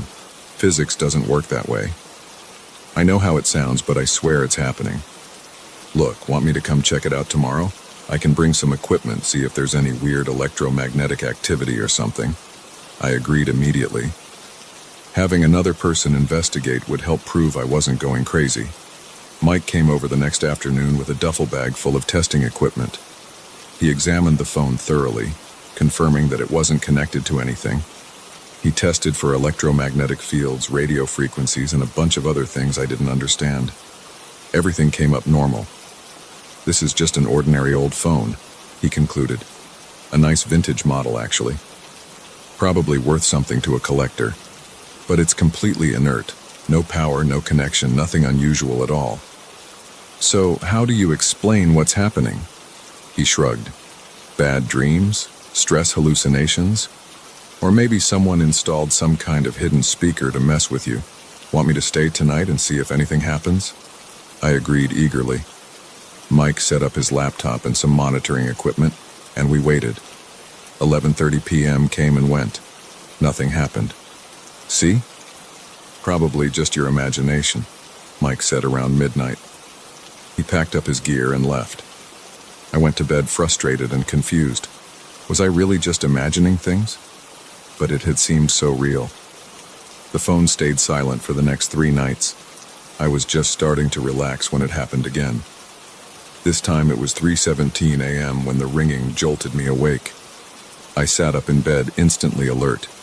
The sound seemed louder than before, more urgent somehow. I got up and walked downstairs, not bothering with lights this time. The ringing guided me through the darkness. When I reached the basement, pale moonlight filtered through the windows, casting strange shadows on the walls. The phone was ringing frantically now, the bell seeming to vibrate through my entire body. I crossed the room quickly and grabbed the receiver. The breathing was different this time, faster, more irregular. I could hear something else in the background, a faint scratching sound like nails on wood. "What do you want?" I demanded. "Why are you doing this?" The breathing quickened further. The scratching grew louder. Then, for the first time, I heard something else. A voice. So quiet I almost missed it. "Help," it whispered. The voice was raspy, desperate. "Please, help." "Who are you? How can I help?" The scratching sound intensified. The breathing turned to gasping. Then the line went dead silent. I held the receiver to my ear for several minutes, willing the voice to return. Nothing but absolute silence. When I finally lowered the phone, I noticed something that made my blood run cold. The dust on the shelf around the phone base had been disturbed. There were marks in it, 3 parallel lines like something had dragged fingers through the dust. I backed away from the shelf, my heart pounding. The marks hadn't been there earlier. I was certain of it. As I watched, the moonlight shifted, throwing the scratches into sharp relief. I ran upstairs and locked the basement door. I spent the rest of the night in my office with all the lights on, jumping at every creak and groan of the old house. The next morning I called Mike again and told him what happened. He came right over. The marks were still there in the dust. Mike photographed them and measured them carefully. "These are weird," he admitted. "Too regular to be accidental, but I don't see how anyone could have made them without disturbing the rest of the dust. And they're deep, like they were carved into the wood underneath." He helped me remove the phone from the shelf. Sure enough, the marks continued into the wooden surface below. "Okay, this is officially creepy," Mike said. "Want me to take the phone? I can run some more tests on it at my lab." I agreed immediately. Mike wrapped the phone carefully in a towel and took it with him. That should have been the end of it. The phone was gone. Whatever was happening should have stopped. But that night, at exactly 11:30 p.m., I heard it again. The ringing wasn't coming from the basement anymore. It was coming from my bedroom closet. I opened the door slowly. There, sitting on the floor among my shoes, was the phone. The same phone Mike had taken away just hours earlier. It was ringing. I slammed the closet door and ran out of the house. I spent the night at a hotel. The next morning I called Mike in a panic. "The phone's still at my lab," he said.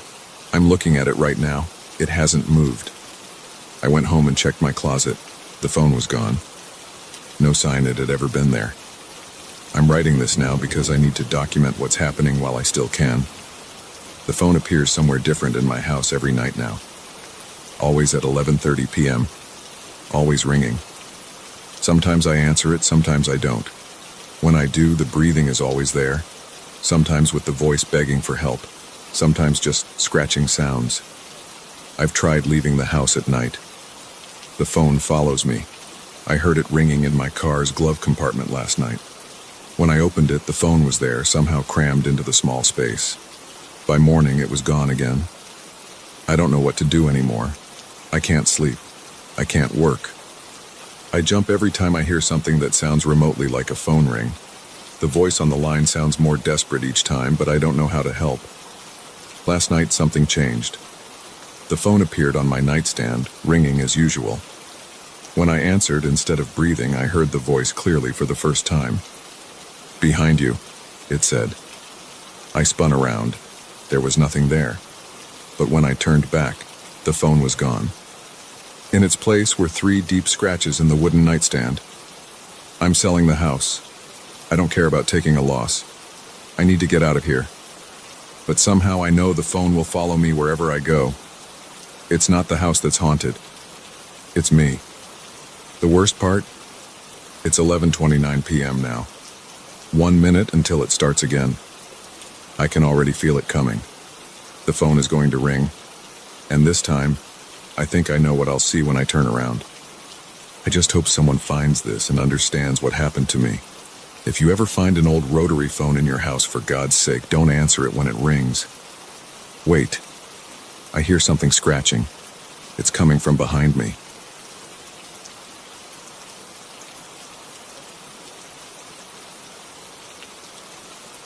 I should have taken an Uber that night. That's what keeps running through my head now as I sit here in my bedroom closet, trying to make myself as small as possible while that thing prowls around outside. But I didn't take an Uber. I took the 11:45 p.m. bus home from work like I always do on late shifts because I'm too cheap to spend $20 on a ride when I can spend $2 on the bus. That decision might cost me everything. It started normally enough. I was beat after a 12-hour shift at the warehouse. My back hurt, my feet were killing me, and all I wanted was to get home and crash. The bus stop on 47th Street was empty when I got there, just me under the flickering streetlight. The summer night was sticky hot, making my work shirt cling to my back. When the bus pulled up, I could see through the windows that it was empty. Not unusual for that time of night. I gave the driver a nod as I swiped my card. He didn't respond or look at me, just stared straight ahead through the windshield. I made my way down the aisle, dropped into a seat about halfway back, and leaned my head against the window. We'd gone maybe 3 stops when I felt it. You know that sensation when someone's watching you? The hair on the back of your neck stands up and your skin gets all prickly? That hit me hard.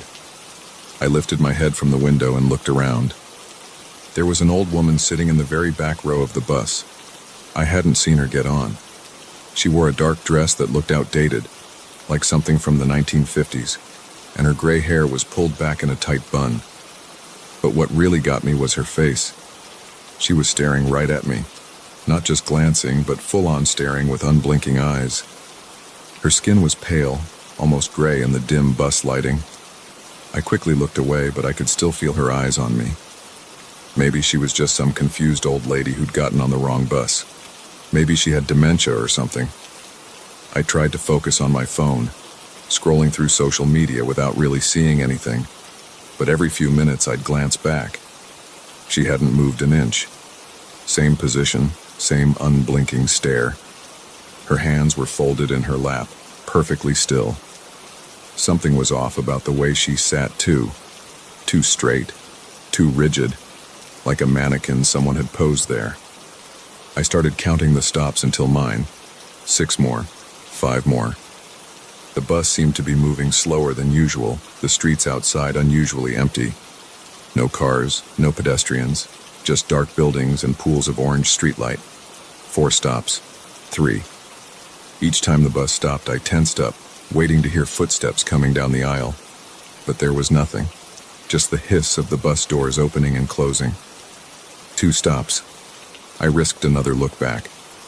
The old woman's head had turned slightly, following my position, but the rest of her body hadn't moved at all. Her eyes looked different now, darker, like the pupils had expanded to fill the entire eye. One stop. My heart was pounding. Sweat ran down my back. I grabbed my backpack and stood up, moving to the front of the bus. I couldn't help myself. I looked back one last time. The back row was empty. I froze. The bus hadn't stopped since I'd last looked. There was no way she could have gotten off. I scanned every seat, my breath coming fast and shallow. Nothing. She was just gone. The bus stopped at my corner. I practically ran to the front, almost tripping down the steps. The driver still hadn't moved or spoken. As the doors closed behind me, I could have sworn I saw his reflection in the windshield. His face was gray and corpse-like, eyes completely black. I told myself I was being stupid, letting my imagination run wild because I was tired. But my feet started moving faster anyway, carrying me down the dark street toward my apartment building. The streetlights seemed dimmer than usual, creating more shadows than light. That's when I heard the footsteps behind me. They were soft, barely audible, the sound of shoes on concrete moving at a steady pace. I sped up. The footsteps sped up too. Don't look back, just get to the building. I had my keys in my hand, gripping them so tight the metal dug into my palm. The footsteps got closer. I could hear breathing now, raspy, wet breathing that didn't sound human. My building was still half a block away. I couldn't help it. I looked back. The old woman was there, about 20 feet behind me, but she wasn't walking normally. Her movements were jerky, unnatural, like a marionette being pulled by invisible strings. Her head was cocked at an impossible angle, and her mouth was open too wide, showing teeth that looked sharp and wrong. I ran. Pure terror gave me speed I didn't know I had. Behind me, the footsteps changed, no longer the sound of shoes, but something scratching and clicking on the pavement. I reached my building's front door, fumbled with the keys, dropped them, snatched them up with shaking hands, got the door open and slammed it behind me. Through the glass, I saw the street was empty. The elevator was too risky. I'd be trapped if it broke down. I took the stairs 2 at a time up to the 4th floor, my legs burning, breath coming in gasps. Made it to my apartment, got inside, locked the door, threw the deadbolt, put the chain on. I stood there in my dark living room trying to catch my breath, listening.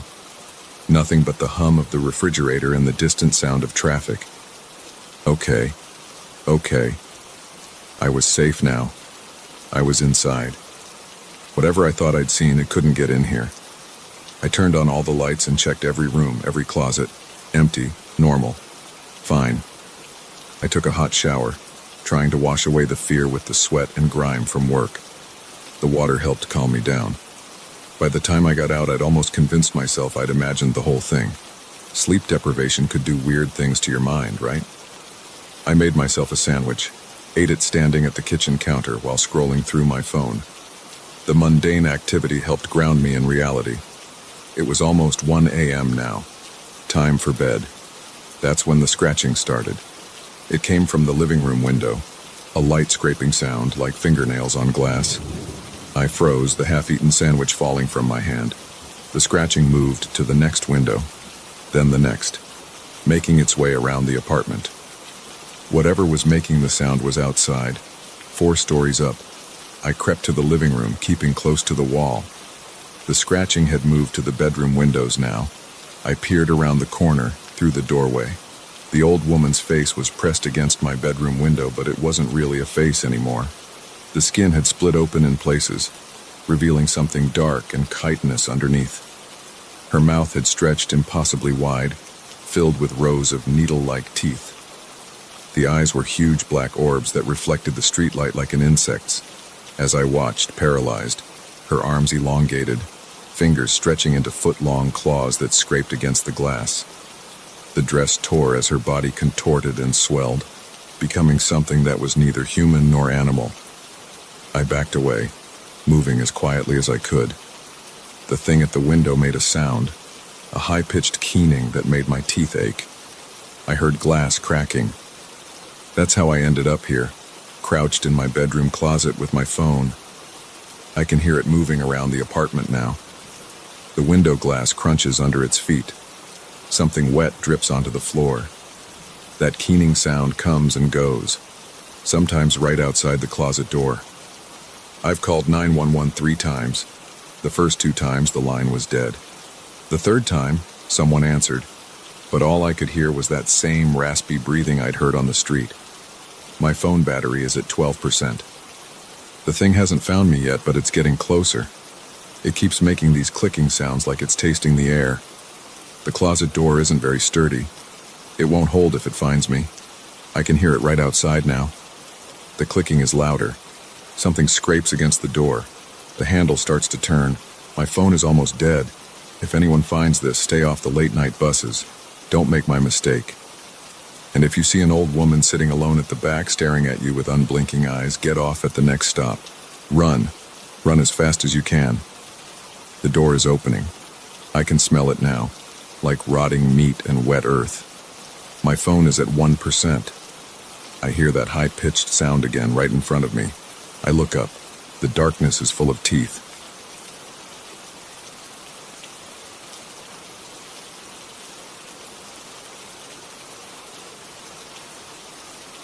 I never should have moved to this place. That's what I keep telling myself as I sit here in my kitchen with my shotgun across my lap, watching the tree line through my window. 3 days have passed since I last slept more than an hour at a time. The coffee's not helping anymore.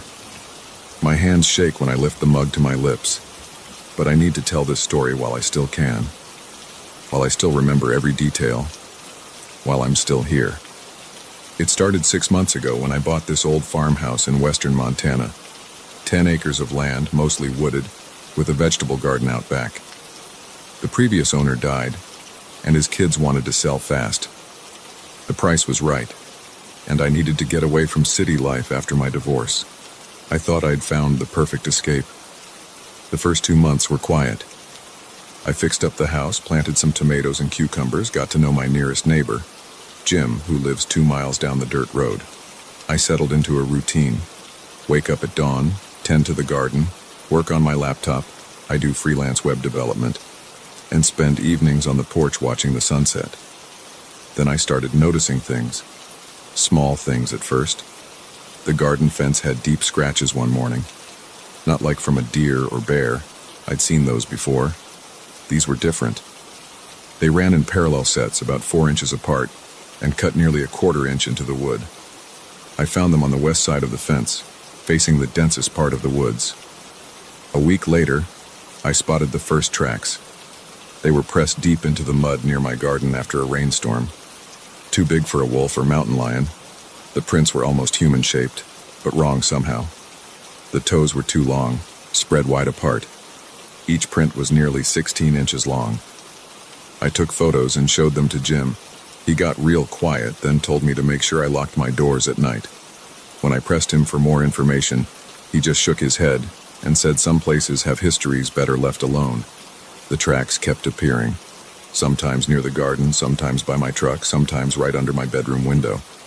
I installed motion sensor lights and cameras, but they never caught anything. Whatever left those prints knew how to stay in the shadows. Then came the sounds at night.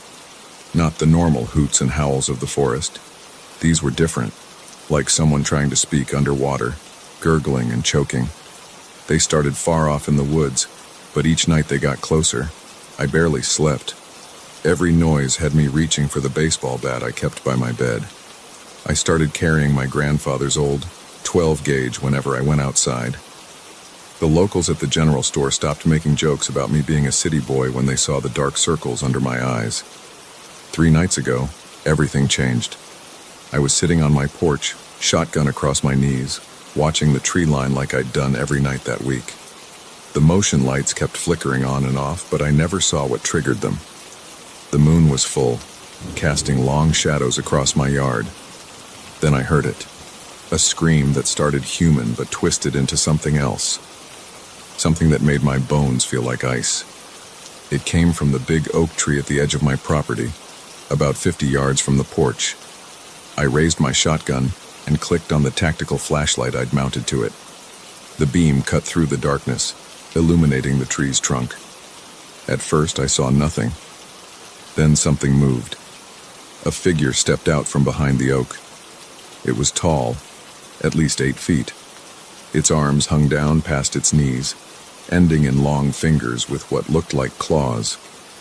The skin was a pale gray color that seemed to absorb my flashlight's beam. But its eyes, God, its eyes, they reflected the light like a cat's, glowing yellow-green in the darkness. It just stood there, staring at me. I could hear it breathing, wet, raspy sounds that reminded me of the noises I'd been hearing in the woods. My finger tightened on the trigger, but I couldn't move. Couldn't even blink. The thing's head tilted to one side, like a curious dog. Then its mouth opened, revealing rows of teeth that gleamed in the moonlight. It wasn't smiling. It was showing me what it could do. I don't remember pulling the trigger. The shotgun's roar broke whatever spell had frozen me in place. The thing jerked backward as the buckshot hit it, but it didn't fall. Instead, it made that horrible screaming sound again and darted behind the tree. I fired another shot at the tree trunk, then another. When I finally lowered the smoking gun, the yard was silent except for the ringing in my ears. I spent the rest of the night in my truck, engine running, high beams pointed at the tree. When dawn came, I searched the area. I found more tracks, deeper than before, and dark stains on the oak's bark that didn't look like blood. They smelled like copper and rot. That was 3 days ago. Each night since then, it's come closer to the house. Last night, it reached my porch. I heard its claws scraping against the door, testing the locks. The motion lights kept shorting out, plunging me into darkness for seconds at a time. I've called the sheriff, but they think I'm just another city person spooked by wildlife. Jim won't answer his phone. I tried to leave yesterday morning, but my truck wouldn't start. Something had torn out parts of the engine. The cuts in the metal matched the scratches on my fence. So now I sit here in my kitchen watching the sun sink toward the horizon. The coffee's cold. My shotgun has 5 shells left. I've pushed the refrigerator in front of the back door and nailed boards across the windows, but I know it won't be enough. The thing is learning, testing. Each night it stays longer, gets braver. It wants me to know it's coming, wants me to feel the fear build until I can't think straight. The sun's almost gone now. Through my window, I can see the oak tree where I first spotted it. Something's different about the trunk. There are claw marks running up its length, fresh ones that weren't there this morning. They form a pattern, 3 vertical lines crossed by 2 horizontal ones. It's counting down. My hands have stopped shaking. The fear is still there, but it's hardened into something else. Determination, maybe, or resignation. I've loaded my last shells into the shotgun. The motion lights just clicked on outside. I can hear breathing at my window.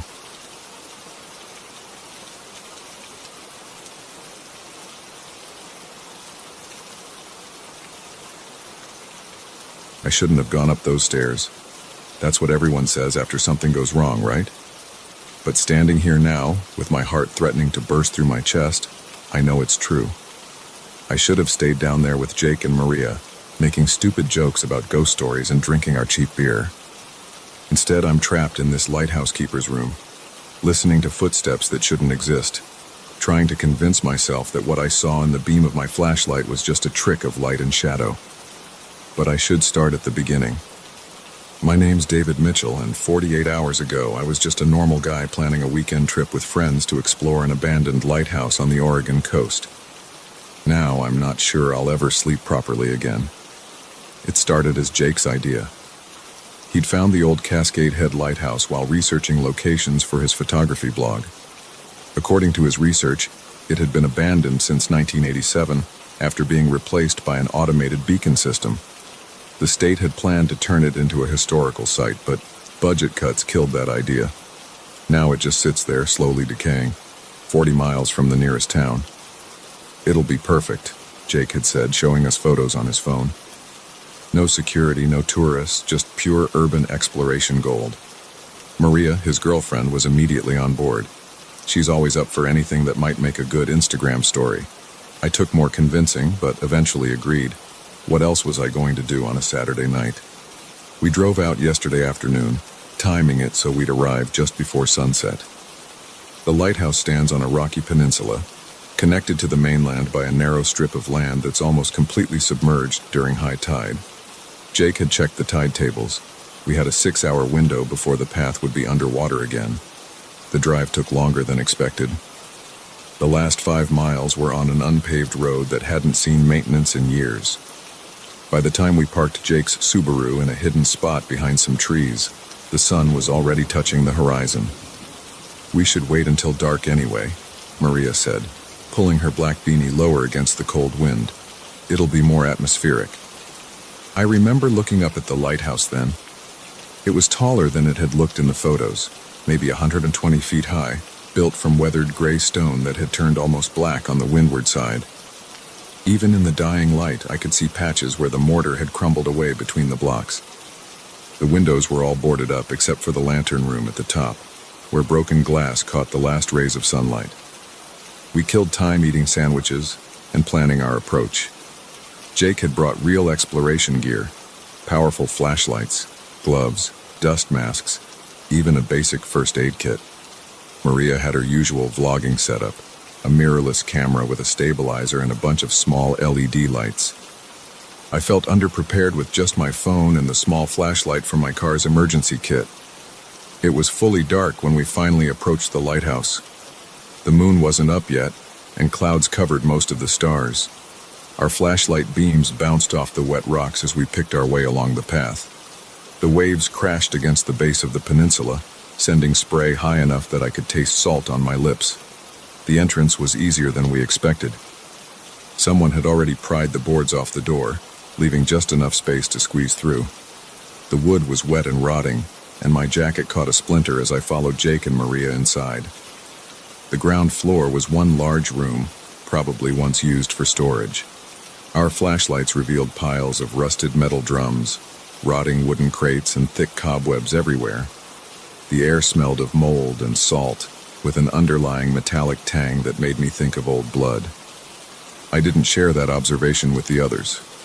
"Check this out," Jake said, his flashlight beam illuminating a steep spiral staircase in the center of the room. It was made of cast iron, and although spots of rust showed through the old paint, it looked solid enough. "This goes all the way to the top." Maria was already recording, her camera's light adding to the jumble of shadows. "This is amazing," she whispered, panning across the room. "The atmosphere is perfect." We started up the stairs, Jake leading the way. The metal steps rang hollow under our feet, the sound echoing up the tower. I counted the landings as we passed them. 1, 2, 3. Each floor had a door leading to what I assumed were living quarters or storage rooms, but we didn't stop to explore. Jake was focused on reaching the top, where the actual light mechanism would be. It was on the 5th landing that I first noticed something wrong. While Jake and Maria examined a rusted door handle, I looked up through the center of the spiral staircase. Far above, where the stairs ended at the lantern room, I saw a flash of light. "Hey," I said, "did you see that?" "See what?" Maria was still filming the door. "I thought I saw a light up top." Jake shone his flashlight up the stairwell. "Probably just moonlight through the broken windows." "Moon's not up yet," I said, but they were already starting up the next flight of stairs. We climbed 2 more floors before I saw it again. This time I was sure. A definite flash of light from the lantern room, like someone briefly turning on a flashlight. I stopped climbing. "Guys, I seriously saw something up there." Jake turned back, his flashlight beam catching me in the face. "Could be other explorers," he said, "or maybe some local kids." "We didn't see any other cars," I pointed out. "They could have parked somewhere else. Come on, we're almost there." I followed them up another flight, but my enthusiasm had evaporated. The metallic smell was stronger here, and the air felt colder. When we reached the 8th landing, I heard something that made me grab Jake's arm. "Listen," I whispered. We all stood perfectly still. For several seconds, there was nothing but the distant sound of waves and the creak of metal cooling in the night air. Then we heard it. Clear footsteps on the metal stairs above us. Maria switched off her camera. Jake's flashlight beam darted up the stairwell but showed only empty steps disappearing into darkness. "Hello?" Jake called out. His voice echoed up the tower. No response. "Maybe we should go back." Maria said, but Jake was already heading up the next flight of stairs. I wanted to turn around, but I couldn't let them go up there alone. The footsteps had stopped. We climbed the last 2 flights in tense silence, our flashlight beams jumping at every shadow. Finally, we reached the top landing. A heavy metal door stood between us and the lantern room. "It's probably locked," Maria said hopefully. Jake tried the handle. It turned with a screech of rusty metal, and the door swung open. The lantern room was a circular space about 15 feet across. The walls were mostly glass, much of it broken, letting in the cold night air.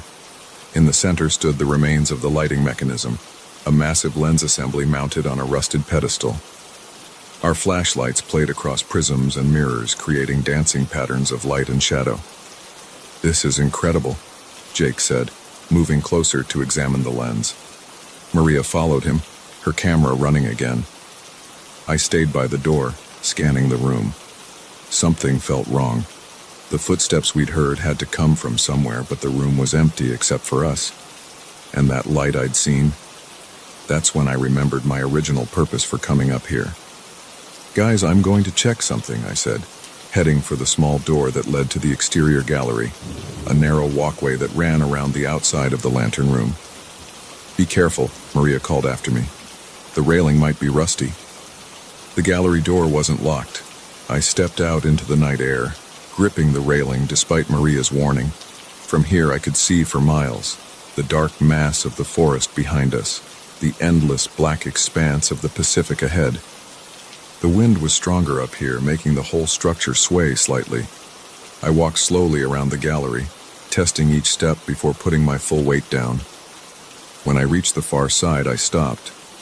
Something was scratched into the metal wall of the lighthouse. Not graffiti, but a series of vertical marks like someone keeping count of days. Below them was a date. November 15th, 1987. The day the lighthouse was officially decommissioned. I was still examining the marks when I heard the gallery door close behind me. I spun around, my flashlight beam cutting through the darkness. The door was shut, and through the glass walls of the lantern room I could see that Jake and Maria were gone. "Very funny, guys," I called out, but the wind snatched my words away. I hurried back to the door and tried the handle. It didn't move. My first thought was that the wind had blown it shut, but when I pulled harder I realized it wasn't just stuck. It was locked. Through the glass I could see that the internal bolt had been slid into place. "Jake? Maria?" I pounded on the door. No response. My flashlight beam showed an empty room. That's when I heard the footsteps again, this time inside the lantern room. Slow, deliberate steps on the metal floor, moving in a circle around the central lens. But I couldn't see anyone making them. I pressed against the glass, trying to see better. The footsteps completed their circle and stopped. For a moment, there was absolute silence. Then I heard a new sound, the creak of rusted hinges as the door to the spiral staircase slowly swung closed. The sound of the latch catching echoed in the empty room. I was now completely locked out, standing on a narrow metal platform 120 feet above the rocks, with something unseen inside the lighthouse. My phone was in my jacket pocket. With shaking hands, I pulled it out. No signal. Of course not. We were miles from the nearest cell tower. I tried anyway, punching in Jake's number. Nothing. The footsteps started again, but this time they were on the stairs, heading down. I pressed my ear against the glass and heard Jake's voice from somewhere below, calling my name. "I'm up here," I shouted. "The door's locked." More footsteps, running up the stairs now. Jake appeared in the lantern room alone, his flashlight beam wild and erratic. "David, where are you?" "Out here, on the gallery." He spun toward my voice and ran to the door. The bolt slid back and suddenly I was back inside, gasping in relief. "Where's Maria?" I asked. "Down on the 7th floor. She thought she heard someone calling her name." Jake's face was pale in the flashlight beam. "What happened? How did you get locked out there?" "I don't know. The door just closed behind me." "Where did you guys go?" "We didn't go anywhere. We were right here the whole time." We stared at each other as the implications of that sank in. Then we heard Maria scream. The sound came from far below, echoing up the stairwell. Without a word, we both ran for the door. It was still locked. Jake rattled the handle frantically. "This was open a second ago." I added my strength to his, but the door wouldn't budge. Maria screamed again, closer this time, followed by the sound of running footsteps on the stairs. "Maria!" Jake shouted. "We're locked in! Get help!" The footsteps reached our landing. We heard someone breathing heavily just outside the door. Then Maria's voice, strange and flat. "The door's locked." "We know." Jake was still fighting with the handle. "Can you open it from your side?" "The door's locked," Maria's voice repeated, exactly the same way. Then again, "The door's locked." Jake stopped pulling on the handle. We both stepped back from the door. "Maria?" he called, his voice shaking. "The door's locked. The door's locked. The door's locked." The words ran together, getting faster and faster, the voice less and less like Maria's with each repetition. Then it stopped. For several seconds, there was only silence. Jake raised his flashlight, aiming it through the small window in the door. The beam illuminated an empty landing. "Oh God," Jake whispered. "Oh God, oh God, oh God." I grabbed his arm. "Listen." From below came the sound of footsteps, not on the metal stairs this time, but on stone, moving across one of the lower floors. Then another set of footsteps joined them, and another, and another. They were all heading up. Jake and I backed away from the door until we hit the central lens assembly. Our flashlight beams danced wildly around the room as we tried to cover all angles at once. The footsteps grew louder, closer, filling the stairwell with their echoes until it sounded like an army was climbing toward us. Then, suddenly, they stopped. The silence that followed was absolute. Even the wind seemed to have died away. We stood there, barely breathing, our flashlights trained on the door. A single footstep broke the silence, on the landing right outside. The door handle began to turn. Jake's flashlight flickered and went out. Mine followed a second later, plunging us into complete darkness. In that moment of blindness, I heard the door open. What happened next is still confused in my mind. I remember a rush of cold air, the smell of salt and rot growing overwhelming. Jake screamed, a sound cut off mid-breath. Something brushed past me in the darkness, something cold and wet that left my skin crawling. I dropped to the floor, crawling blindly until I found the wall. My flashlight had rolled away somewhere, but my phone was still in my pocket. I pulled it out, using its dim screen for light. The lantern room was empty. Jake was gone.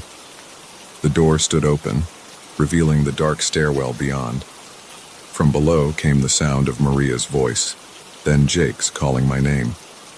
But their voices were wrong. Flat, mechanical, like bad recordings played back too slowly. I stayed pressed against the wall, trying to control my breathing. The voices continued calling, moving around the lower floors of the lighthouse. Occasionally I heard footsteps on the stairs, but they never came all the way up again. I don't know how long I sat there. Hours, probably. I watched the battery indicator on my phone slowly drain away. When it hit 10%, I finally made myself move. The stairwell was pitch black. I used my phone screen to light each step as I descended, trying to move as quietly as possible. The voices had stopped, but I could still hear footsteps, always just a few floors away, never getting closer or farther. I counted the landings as I passed them. 8, 7, 6. On the 5th floor, my phone died. I continued in total darkness, one hand on the wall, feeling my way down step by step. I was on the 3rd landing when I heard it, a click and a hum from far above. A light began to sweep through the stairwell, rotating regularly just as the lighthouse beacon must have done decades ago. But this light was wrong. It was too blue, too cold, and where it touched the walls, the metal seemed to writhe and twist. I ran. I missed steps, slipped, caught myself on the railing. Behind me, the light continued to revolve, sweeping down the stairwell like a searchlight. I could hear footsteps above, matching my pace. I hit the ground floor at full speed, nearly crashing into the wall. The entrance was just visible as a slightly lighter rectangle in the darkness. I ran for it, squeezing through the gap in the boards without slowing down. The light from above caught me just as I cleared the doorway. For a split second, I felt an intense cold, and something tried to grab my jacket. Then I was through, running across the wet rocks toward where we'd parked the car. I didn't stop running until I reached the main road. A truck driver found me there just after dawn, walked 5 miles in the rain. He didn't believe my story about the lighthouse, but he gave me a ride to the nearest town. The police didn't believe me either. They searched the lighthouse but found nothing. No sign of Jake or Maria. No evidence anyone had been there at all. Jake's car was gone from where we'd parked it, though I know we left it there. I've tried calling Jake and Maria's phones every day since then. They always go straight to voicemail. Their social media accounts haven't been updated. Their families have filed missing persons reports. Sometimes late at night, my phone rings. When I answer, I hear footsteps on metal stairs and voices calling my name. The voices sound almost like Jake and Maria, but not quite. And sometimes in the background, I hear something else. The click and hum of a light beginning to turn. I've told the police everything, but they're starting to look at me differently now. They keep asking about my relationship with Jake and Maria, about where I was between the time they disappeared and when the truck driver found me. I know how it sounds. I know what they think happened, but I also know what I saw, what I heard in that lighthouse. And I know that somewhere, somehow, Jake.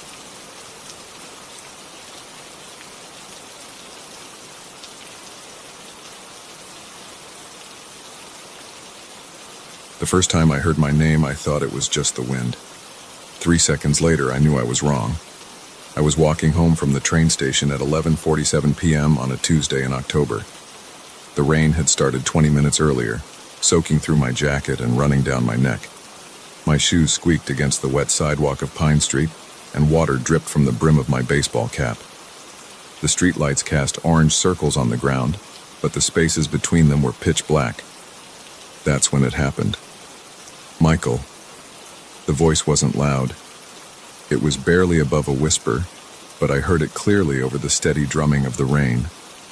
I stopped walking and turned around. The street behind me was empty, just puddles reflecting the streetlights and parked cars with water streaming down their windows. I shook my head and kept walking. My socks were wet, and I just wanted to get home.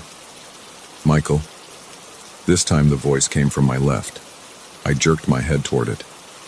Nothing there except the brick wall of the old hardware store, its security gate pulled down and locked. My heart started beating faster. "It's just the rain," I said out loud.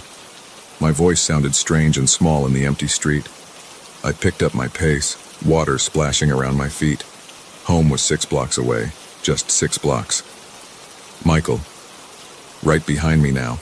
I spun around so fast I almost slipped. My breathing came in quick bursts. The street was still empty, but the voice had been right there. Right fucking there. I pulled out my phone with shaking hands, accidentally smearing water across the screen. 11:51 p.m. No new messages, no missed calls. 4 bars of signal. Michael. Left side again, close. I pressed my back against the wall of the hardware store. My chest felt tight. I dialed 911 but didn't hit send yet. What would I even tell them? That I was hearing voices in the rain? Michael. We're from the right this time. I pushed off from the wall and started running. Water splashed up my legs. My wet clothes felt heavy and cold. Michael. Ahead of me now. I skidded to a stop, nearly falling. The voice was everywhere and nowhere. Michael. Behind. Michael. Above. Michael. Inside my head? I ran faster, splashing through puddles. My lungs burned. The phone was still in my hand. 911 ready to dial. 5 blocks to go. Michael. Louder now. Much louder. I could hear something in the voice that I hadn't noticed before. It wasn't angry or threatening. It sounded desperate. I reached the intersection of Pine and 4th Street. The traffic light blinked yellow, reflecting off the wet asphalt. I stopped at the corner, gasping for breath, water running down my face. Please. The voice was different now. still saying my name but adding something else. Begging. Please, Michael. I pressed my hands against my ears. It didn't help. The voice was just as clear. I need your help, Michael. 4 blocks to go. I could see the neon sign of the 24-hour pharmacy ahead. Maybe I could wait there until morning. Call a cab. Something. They're coming for me, Michael. I lowered my hands from my ears. Who's coming? I shouted into the rain. Who are you? Behind you. I turned around slowly. The street was still empty, but something was different. The rain, it was falling wrong. In one spot, about 10 feet away, the raindrops were moving sideways instead of down. My legs wouldn't move. I stood there, watching the impossible rain. The sideways drops formed a shape, vague at first, then clearer. A human outline. They're almost here, the voice said from the rain shape. Please. The street light above me flickered. When it came back on, I saw them. 3 figures at the end of the block. They looked like people, but they moved wrong. Too smooth, too fast. They glided over the wet sidewalk without making a sound. The rain shape grabbed my arm. I felt cold water wrap around my wrist, but it held like solid flesh. Run, it said. I ran. The rain shape ran with me, its watery hand still gripping my arm. I heard nothing behind us, but I knew they were following. The rain shape pulled me down a side street I'd never noticed before, even though I'd walked this route hundreds of times. What are they? I gasped as we ran. Collectors, the rain shape said. Its voice was clearer now, definitely male, young. They take people like me, people who died wrong. We turned another corner. The streets didn't look familiar anymore.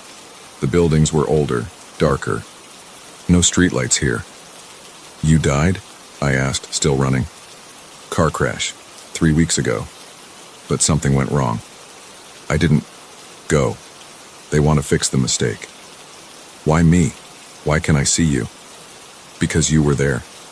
You called the ambulance. You held my hand until they came. The memory hit me like a punch to the chest.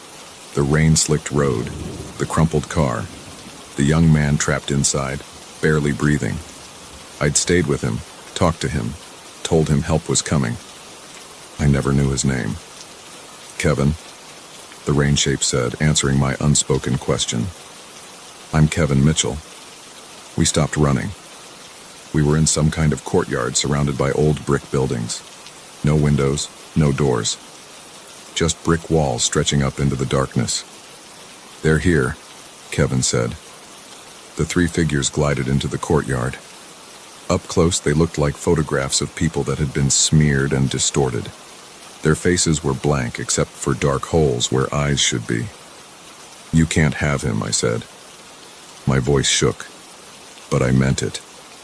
The figures stopped, their heads tilted in perfect unison. This one is marked for collection, they said together. Their voices sounded like radio static.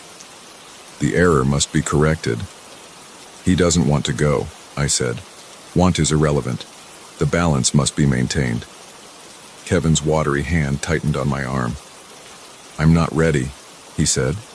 Please, I need more time. The figures moved closer. Time is not yours to take. I stepped in front of Kevin. Rain ran down my face, into my eyes. My heart hammered against my ribs. What if someone volunteers to take responsibility for him? The figures stopped again. Their eye holes seemed to grow darker. You would anchor him? They asked. You would take his burden? Yes, I said, not really understanding what I was agreeing to. The price is heavy, they said. You will see others like him. Lost ones, wrong ones. They will come to you for help. Fine, I said. You will live with 1 foot in their world. The boundary between life and death will blur for you. I understand. They were silent for a long moment. The rain fell harder. The bargain is struck, they said finally. Their forms began to fade. He is your responsibility now. Do not make us return. Then they were gone.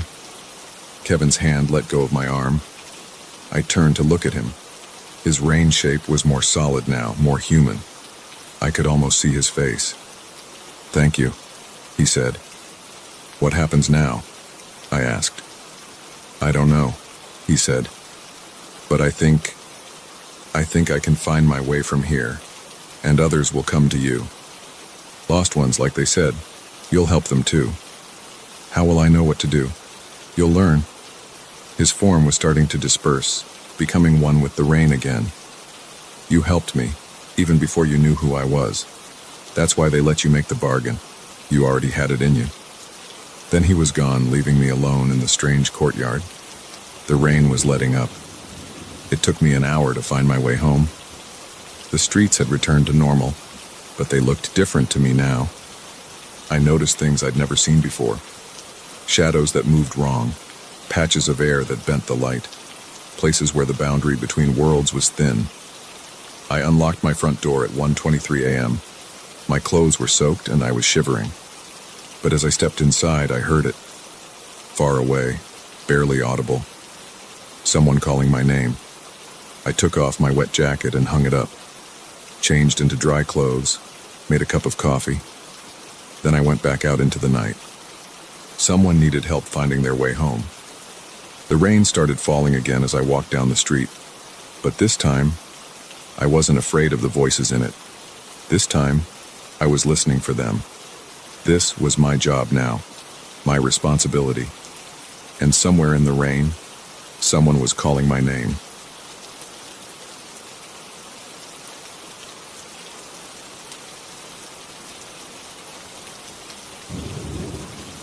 I shouldn't have bought that mirror.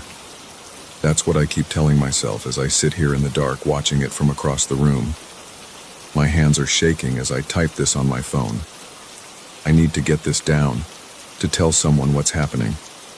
Maybe then they'll understand if something happens to me. 3 weeks ago, I stopped at Randy's Antiques and Oddities, one of those junk shops that pop up in strip malls. I had just moved into my new apartment and needed some cheap furniture. The place smelled like old books and furniture polish. Dust floated in the sunlight coming through the grimy windows. The mirror stood in the back corner. 7 feet tall, dark wood frame, carved with simple geometric patterns. The glass had that slight waviness you see in old mirrors. A yellow price tag hung from one corner, $75. "Good eye," Randy said behind me. I jumped. He was a skinny guy in his 60s wearing a Hawaiian shirt. That's from an estate sale in Providence. Original owner died in 1962. Been in storage ever since. I ran my hand over the frame. The wood felt smooth, worn by years of touching. Seems cheap for something this old. Randy shrugged. Previous buyers returned it. Said it gave them the creeps. Superstitious nonsense if you ask me. But their loss is your gain. I should have asked more questions. Should have wondered why multiple people returned it. But the price was right, and it would look good in my bedroom. "I'll take it," I said. Randy helped me carry it to my car. The mirror was heavy, solid oak frame, he said. As we tilted it to slide it into my trunk, I caught our reflection. For a split second, I thought I saw something move in the background, like a dark shape passing behind us. But when I looked over my shoulder, the parking lot was empty. Getting it up to my third-floor apartment was a nightmare. I had to pay the building maintenance guy $40 to help. We positioned it in the corner of my bedroom, angled so I could see myself while getting dressed. The first few days were normal. The mirror did its job, reflected me, the room, nothing unusual. Then I started noticing things in my peripheral vision. Small movements like someone walking past quickly. But when I turned to look directly, nothing was there. I blamed it on being alone in a new place. The mind plays tricks when you're getting used to new surroundings. But the movements got more frequent and closer. A week after buying the mirror, I woke up at 3 a.m. needing to use the bathroom. As I walked past the mirror, I saw it clearly. A human-shaped shadow standing in the reflected version of my room, maybe 6 feet back from the glass. I froze. The shadow was darker than the darkness around it, like a hole cut in reality. It didn't move. Neither did I. My heart pounded so hard I could feel it in my throat. Sweat ran down my back. I forced myself to turn and look at the actual room behind me. Empty. When I looked back at the mirror, the shadow was gone. I didn't sleep the rest of that night. Kept the lights on and sat in my living room until sunrise. Told myself I was being stupid, that I was half asleep and seeing things. But I knew what I saw. The next night, the shadow was closer to the glass, maybe 4 feet back. I only caught glimpses, never could look at it directly in the mirror. Like trying to see a star by looking slightly away from it. But it was there, waiting. I started covering the mirror with a sheet before bed. But every morning, the sheet was on the floor. I used duct tape. The tape peeled off overnight. Tried pushing the mirror face first against the wall. By morning, it had rotated back around. The shadow kept getting closer. 3 feet from the glass, then 2. Close enough now that I could make out more details. It was roughly my height and build, but its edges were fuzzy like smoke underwater. No features I could see, just absolute darkness in a human shape. Last night, it stood right at the glass. I lay in bed, paralyzed with fear, watching it in the mirror. My breath came in short gasps. My sheets were soaked with sweat. The shadow raised what might have been an arm and pressed it against its side of the glass. The surface rippled like water. I ran. Spent the night in my car in a Walmart parking lot. Came back this morning planning to get rid of the mirror. But when I opened my bedroom door, I knew something was wrong. The air felt thick, heavy, and cold. I could see my breath. The shadow wasn't in the mirror anymore. It stood in my actual room between me and the glass. Solid darkness, like someone had cut a person-shaped hole in the world. It turned toward me. Where its face should be, there was only void. I slammed the door and ran. Now I'm sitting in my car again watching the sunset. I can see my bedroom window from here. Something dark keeps passing by it. I tried calling Randy's shop to ask about the mirror's history. The number's disconnected. I drove by earlier. The store is empty. Looks like it's been closed for months. The battery on my phone is almost dead. I need to go back up there, try to deal with this. The shadow came through. It's in our world now. And somehow I know it's not done. It wants something else. Wants to trade places, maybe. Put me on the other side of the glass. I'm going up there now. Have to face it. If anyone finds this, stay away from old mirrors. Don't buy them. Don't look in them. Especially if they're too cheap to be true. Sometimes there's a good reason no one wants them. The sun just set. I can see a shadow moving in my bedroom window again. It's pressed against the glass, looking down at me.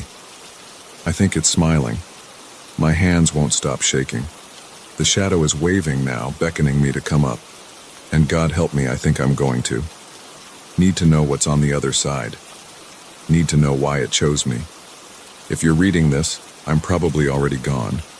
Check the mirror in my bedroom. If you see someone trapped on the other side, banging on the glass, trying to get out, that's me. Don't let me out. Whatever I say, whatever I promise, whatever I beg, leave me there. Because it won't really be me anymore. I'm walking up the stairs now. The shadow is waiting. I can feel it calling me. Goodbye.